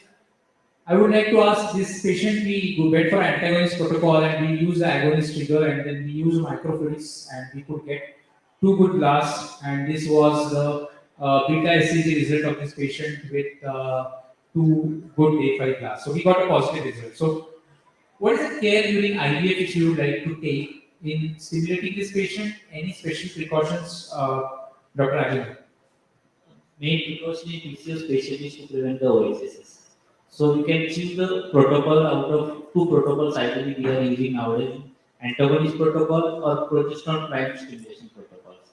So both any of these protocols can be used, and with the agonist trigger you can freeze all embryos, and you can defer the chance of OSS. Nowadays with the use of agonist trigger there is hardly any chance of OSS. Even if you retrieve the 20-30 oocytes, there is hardly a chance of OSS.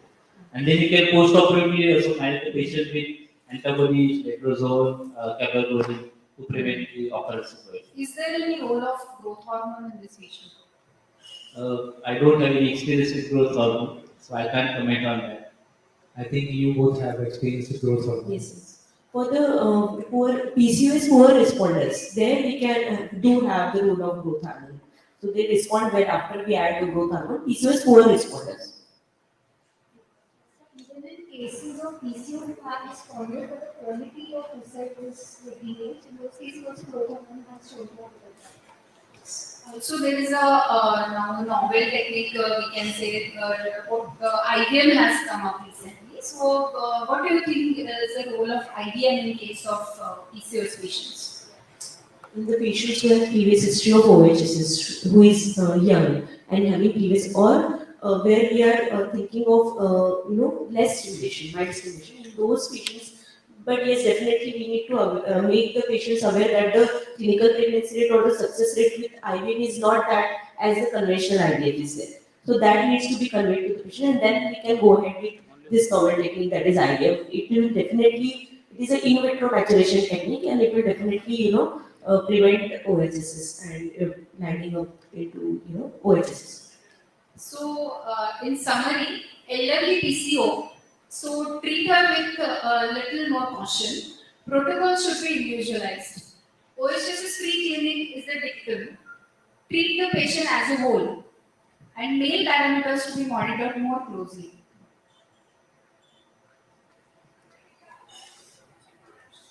Yes.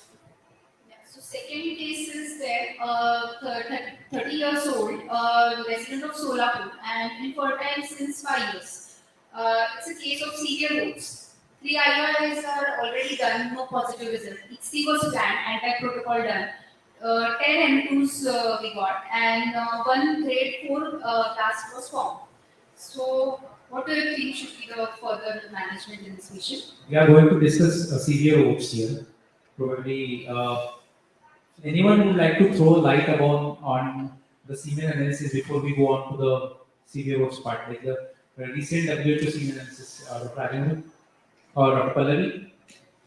The recent WHO guidelines for semen analysis 2021 says total sperm number should be 39 million per ejaculate, and the sperm concentration should be 15, now it is 16 million per ml, and the total motility should be 42% as per 2021. And of these, the progressive motility should be 32%, and the viability is 58%. And the morphology, according to strict criteria, is more than that's up to 4%. 3 to 4% is considered as normal morphology, and the WBC count should be less than 1 milli per ml. So, what do you think were the limitations of this old WHO criteria and the advantage of the new WHO? Dr. Ajay? New WHO criteria, they are not considered, old WHO criteria, they are not considering these sperm function tests also. And nowadays, new WHO guideline included the Indian population or Asian population also. That is more helpful. There is no much change, but there are these good guidelines that come up. So when we consider the patient of OATS, we'll come to this case later on. But in general, all our audience, we had a workshop on male infertility as well in the morning. But how will you go on assessment and treatment of this patient? What tests, Dr. Kanchan? How do we evaluate a patient of OATS? Okay. So first we need to do the clinical examination. History and clinical examination is very important for the patient. Then going for the hormonal markers, we should do the serum FSH level, serum estrogen, testosterone level. Then going for prolactin and the thyroid level, and USG scrotum is very important to rule out any varicosis. And if it is less than 5 million, then definitely we should do the karyotyping and pi chromosome microdeletion. So these are the basic tests that we should advise to the male partner when it is less than 5 million. So in such cases, while doing semen analysis, what extra care you will take? What information you will? Yes, so while doing the analysis, we should, these are the practical tips that the patient should have adequate abstinence. Abstinence is there or not, whether there was a spillage. That these are the things that these are the small things that we need to ask. And before coining the diagnosis, we should actually do a second analysis after the interval of say 1 month. So we all know that this teratospermia is there in many reports when once it comes from a fertility center and once it comes from a pathology center, all is normal. So any views on this, Dr. Arvind, Dr. Uma, on the teratospermia and how to evaluate it and what is it necessary to treat that? So teratospermia, we cannot treat teratospermia, but at least by doing a DNA fragmentation, we can note down whether it will be useful or not, how to go for sperm selection techniques as I told previously. But teratospermia as such cannot be treated. We can try by giving empirical therapy with antioxidants. Yes. For 3 months. If teratospermia is there, then by doing ICSI, what extra care you should take? Yeah, what extra care we can take? So while doing ICSI, like max morphological assessment of sperm is important. Yeah. So rather than max, probably MC is better. Yes. Dr. Arvind, can you direct what is MC? MC, we can visualize the sperm under the microscope up to nowadays. The microscope have come up with the zooming technology of 7,000 times. Yeah. So we have in our center, we are using MC. We are not using max. We are not used to max. But in these patients, whenever they come with the reports of sperm from outside or normal sperm from the outside, and the count is less 5 10 million, we always confirm with our employees that how sperms are looking, and they can be used for XC. DFI to be done, and in these patients, it is better to use the TESA sperm. So we have a good results with the TESA sperm. So, Dr. Saidi, when to order hormones in severe OATS patients and how do we interpret the reports? Because that's very important, you know, which patient has a failing testicular function, which has hypothalamic problem. How we can assess that? So when to order hormones is basically when we have a semen analysis report which shows that the count of the patient is less than 1 million. Or it is like he is giving a sample, but the sample is coming out to be of a low volume. He's not able to ejaculate, or the patient has some, features of ejaculatory dysfunction or erectile dysfunction. The features of ejaculatory erectile dysfunction or low semen volume can point towards a low testosterone level. If it is his count is on the lower side, then hormones such as FSH, LH, testosterone, his thyroid and prolactin levels have to be kind of ordered. So if the individual comes with low FSH and low LH level, then we have to kind of rule out hypogonadotrophic hypogonadism. So our treatment to these individuals will vary.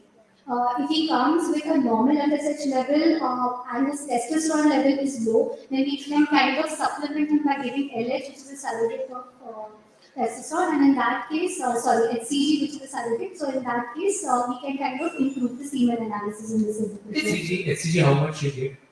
SCG we can give 5,000 international units twice a week over a period of 4 weeks. Then we can repeat the analysis to see whether there is an improvement. If patient is having low testosterone, then is there any role of injectable testosterone? Injectable testosterone, if the patient wants to plan for fertility, definitely there's no role of injectable testosterone in that case. The message is clear: you don't use injectable testosterone because this is going to hamper the man more. So probably only particular category of patients you need to use gonadotrophins. Some patients HCG, as you said. Only few patients where the TE ratio is less, the testosterone to estrogen ratio is less. We can use clomifene citrate, which is a cheaper alternative to letrozole. So letrozole can also be used. Is there any role of US color doctor in these situations? Definitely. Because if they are presenting with the low ejaculate with low counts, then we can definitely without any obstruction is there. Is there any chance of varicose, which is causing more oxidative stress and the damage in this form? So definitely without any problem in the cervical system, you can do Doppler and sonography. Dr. Rahul, which cases you would like to refer to urologist for varicose surgery?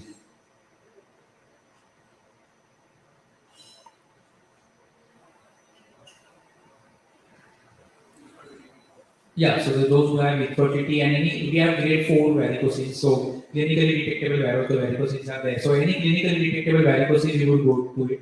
Or any grade 3, grade 4 varicoses, where we will refer to a urologist or call a urologist for that. If you are having very severe wounds where the counts are less than 1 million and the patient has to go varicose surgery, probably in such setting that Dr. Rajendra suggested, that testicular sperms can give you better results. So probably in the varicose surgery itself, we will retrieve testicular sperms and freeze it so that we have a little bit better sperms for ICSI and the outcome increases.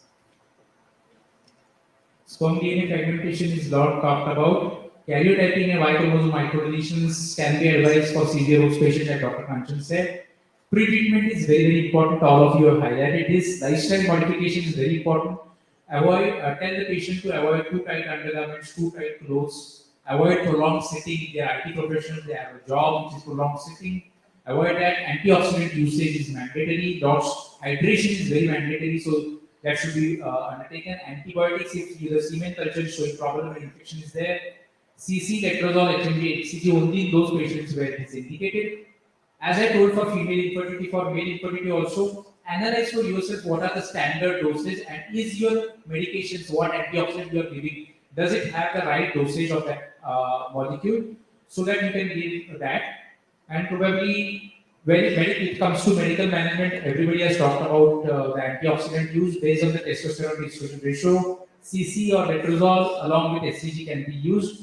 Testosterone in any form should be discouraged, it should not be used. If you want to give antibiotic, give a prolonged good antibiotic which has a broad spectrum effect for at least 3 weeks so that it is effective. Nutraceuticals can be used. IVF for ICSI. This is the last question to the panelists who are doing ICSI. So Dr. Rajendra, Dr. Kanchan can take this up. Your choice. So whenever we have a bad sperms or low count sperms, ICSI is always better for the natural oocytes at least.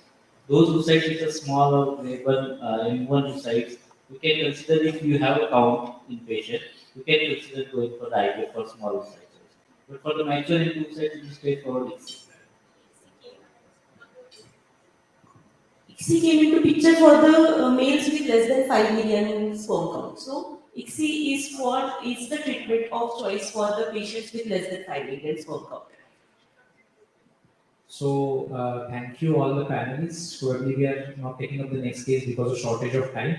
We'll be having the quiz in 5 minutes so that everybody will play the quiz. Thank you for getting an interactive panel. All of you are very good friends. Thank you all the audience for coming up here, and please wait for the quiz. Thank you so much. I would like to give away the mementos to all the panelists. Please wait for the mementos.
on your screen. You can join from Kahoot app or you can join from www.kahoot.it. Okay, pin is 2814183. We are waiting for all our players. It is an informative quiz. Show your team, game spirit. Please join in.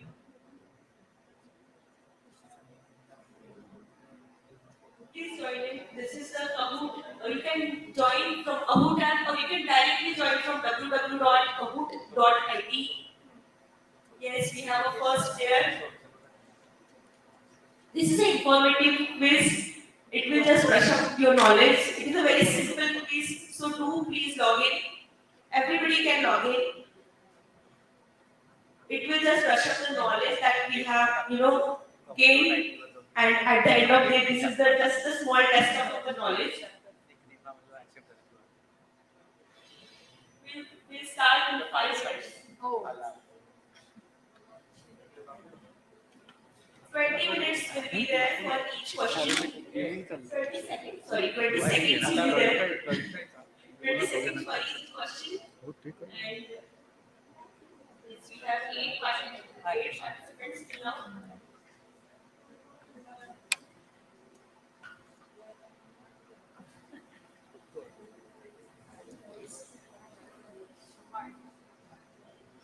Yes, right.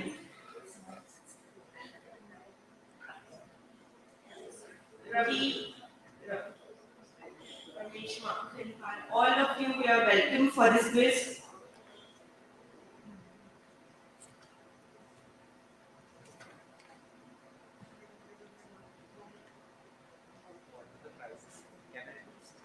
Yes, yes. You are not eligible for prize.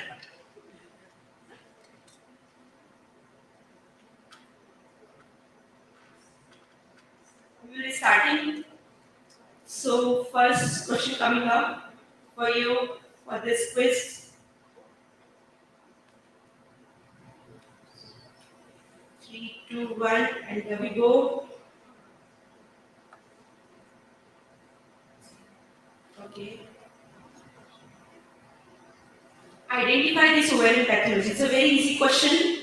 This is the ovarian pathology. It is paraovarian cyst, it is endometriotic, hemorrhagic cyst, or dermoid cyst. What is the pathology that is displayed? 9 more seconds. Rajendra is not allowed. He got a prize last time.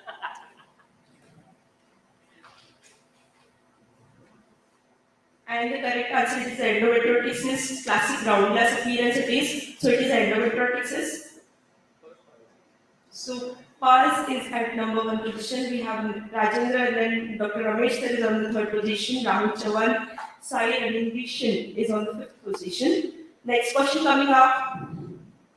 Increased incidence of monozygotic twins is seen in more after PGTA, embryo glue, blastocyst culture or assisted hatching.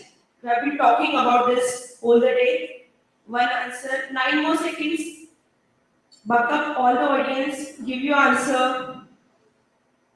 3, 2, 1, and the answer is assisted hatching. So all can lead, but of this, more chances is with assisted hatching. We got 7 correct answer. Again, pass. Who's lead? Dr. Pallavi. Okay, she's leading the scoreboard. Yes. Next question coming up. The most important factor for pregnancy continuation in IVF is age, fresh versus FAT, IVF versus 60, or day 3 or day 5. What is it? What is the most important factor? 6 answers we got. 9 more seconds. 5 more seconds. 3, 2, 1. And the answer is age. So answer is age. Okay. So most important is age. Again, Rajendra is leading the scoreboard now with Sai Anandrishan. I'm sorry if I spell it wrong. And Dr. Ramesh is on the 3rd position. Next question, please.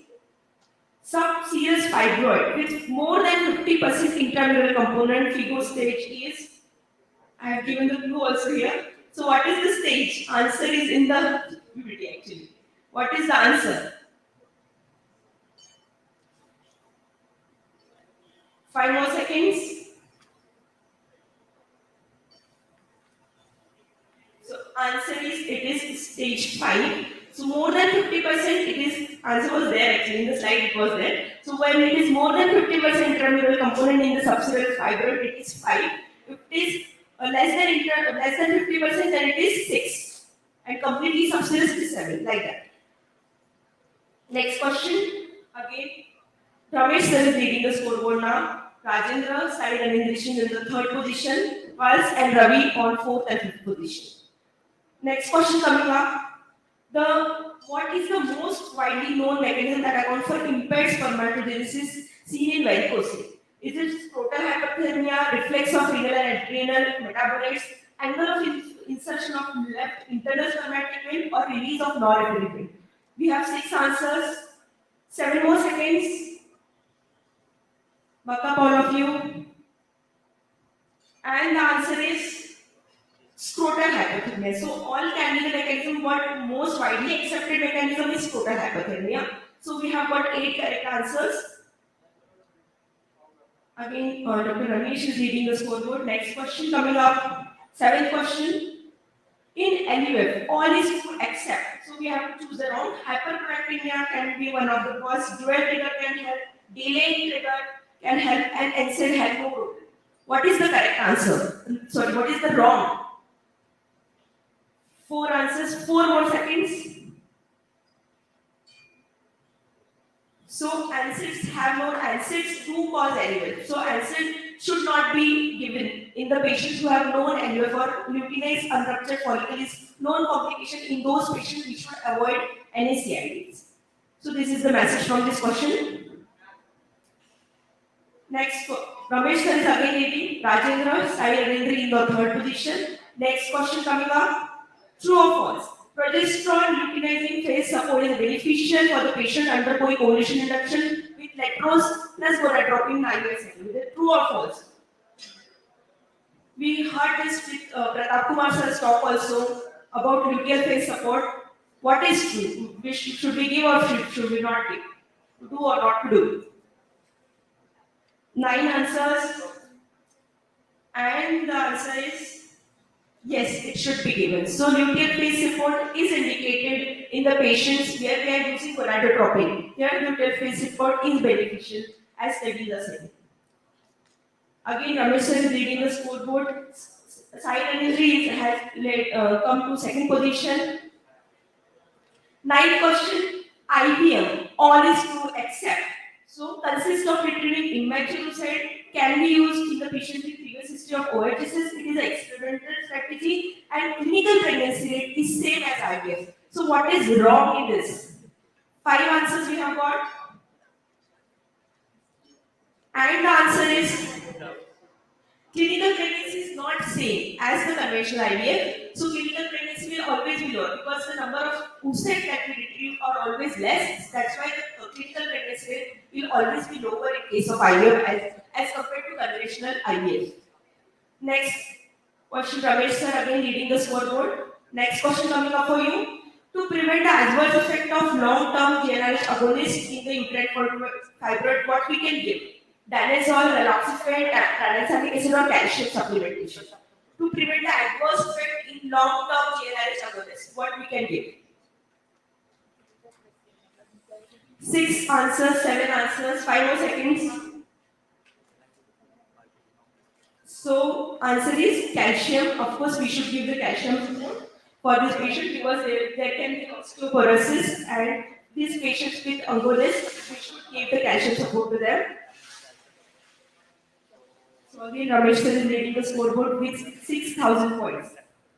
Next question, admin question. All of the following is used for the management of OHSS except. So what is not used? Albumin is used, cabergoline is used, LNWH is used, and GCSS. So what is not used? 5 answers we got.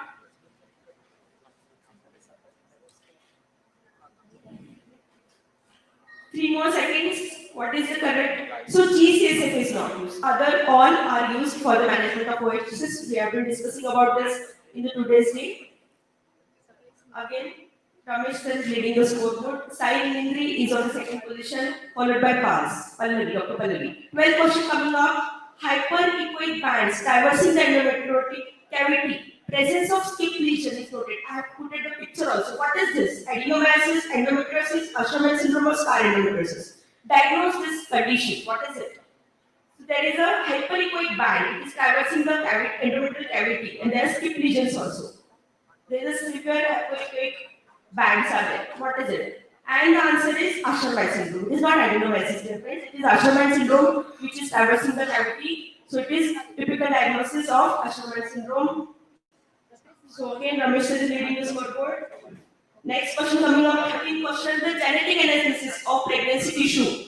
Following test is recommended for you. So what is it? Is it FISH, PCR, RACTH?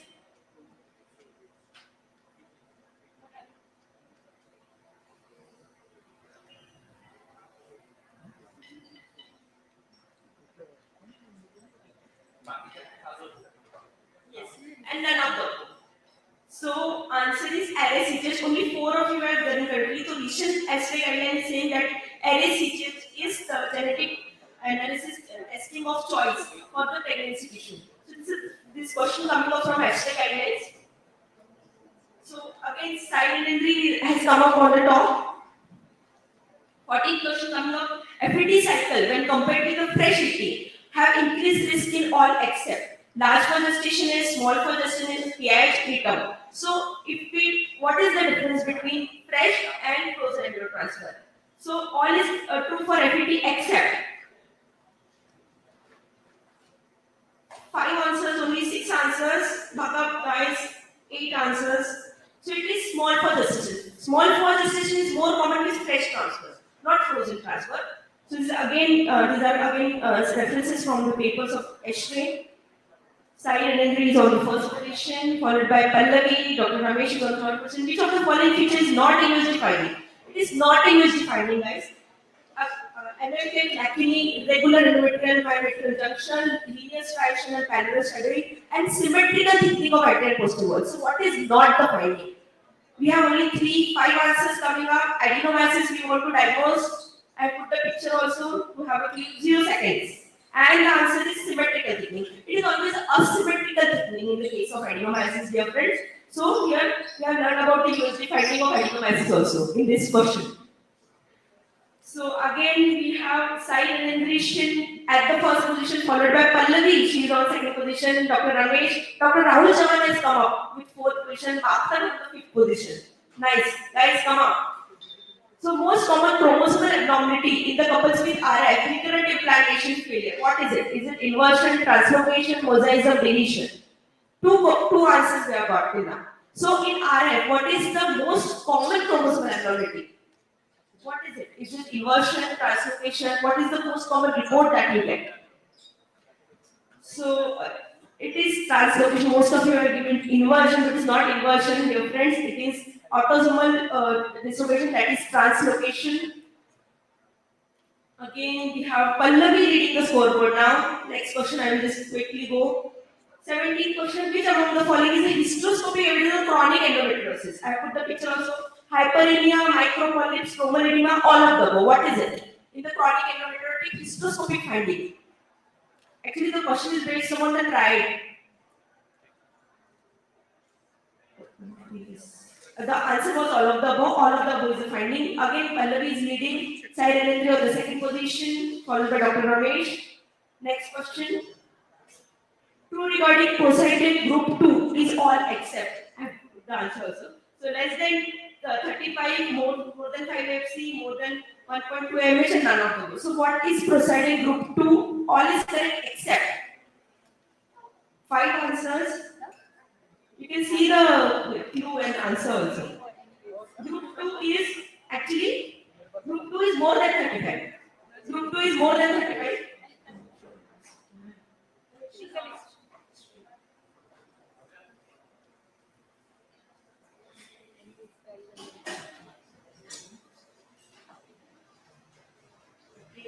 Next question coming up for you. Again, Pallavi is reading the scoreboard. Well done, Pallavi. So in WHO 2021 essay guidelines, all is true except semen volume 1.4, progressive motility more than 30%, normal forms more than 4%, and total motility more than 40%. Actually, answer is already discussed. You have to just watch that. Select from that. You read it.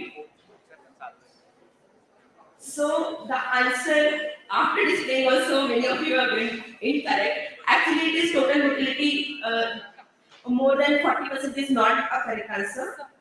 It is more than 42%. So Dr. Pallavi is again leading the scoreboard. We are coming to the end of this quiz. So hold on your seats. This factor for anticipated chronic smoking, autoimmune hepatitis, Fragile X syndrome, delayed menarche. What is the risk factor? So 5 answers we got. 3, 2, 1, and the answer is it is delayed menarche. Okay, so early menarche is the risk factor, not delayed menarche. So 5 answers we got correct. Again, Pallavi is leading the scoreboard. Sai Ranendri and Dr. Ramesh is at the 3rd position. So, deciding question coming up. Oocyte donor requirement according to new AR debate 2021 is all except age 23 to 35 can donate only once in a lifetime and would at least have one child and can donate in respect of parental status. 5 answers we got. 5, 4, 3, 2, 1, and the answer is. She should have one child. It is not the parenting is not mandatory, dear friends. In the new bill, so only 2 of you have given it correct. 23 to 35 age is correct. Can donate once in life. That is also correct. And in respect of parental status, they can donate. But it is not mandatory that they should have one child. So now we have a winner. We have a podium. Third position, Dr. Ramesh Gaikwad, sir. Second position, Sai Ranendri, and the first position is Dr. Pallavi. Yes, Dr. Pallavi has won the quiz. And runner-up is Rahul and Makhan. So congratulations to those also. So we invite all the first 3 winners of the dais for the gift. Dr. Nilesh, we invite you to please give the gift to our winners. Dr. Nilesh, sir.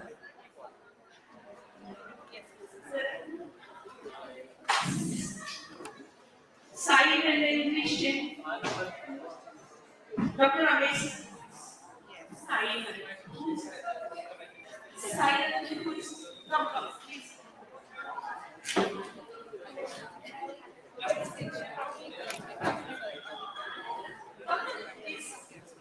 Sai Ranendri. Pallavi has won the quiz with the first position. Madam थोड़ा Pallavi. पीछे madam camera Sai Ranendri, she has scored 11,725 points in the second position. Congratulations. And we actually appreciate your game spirit. Ramesh sir, please, we are honored to have you here and playing our quiz. Thank you so much. 10,622 points. Thank you all. So thank you all of you who have participated and showed their interest. So, एक minute sir please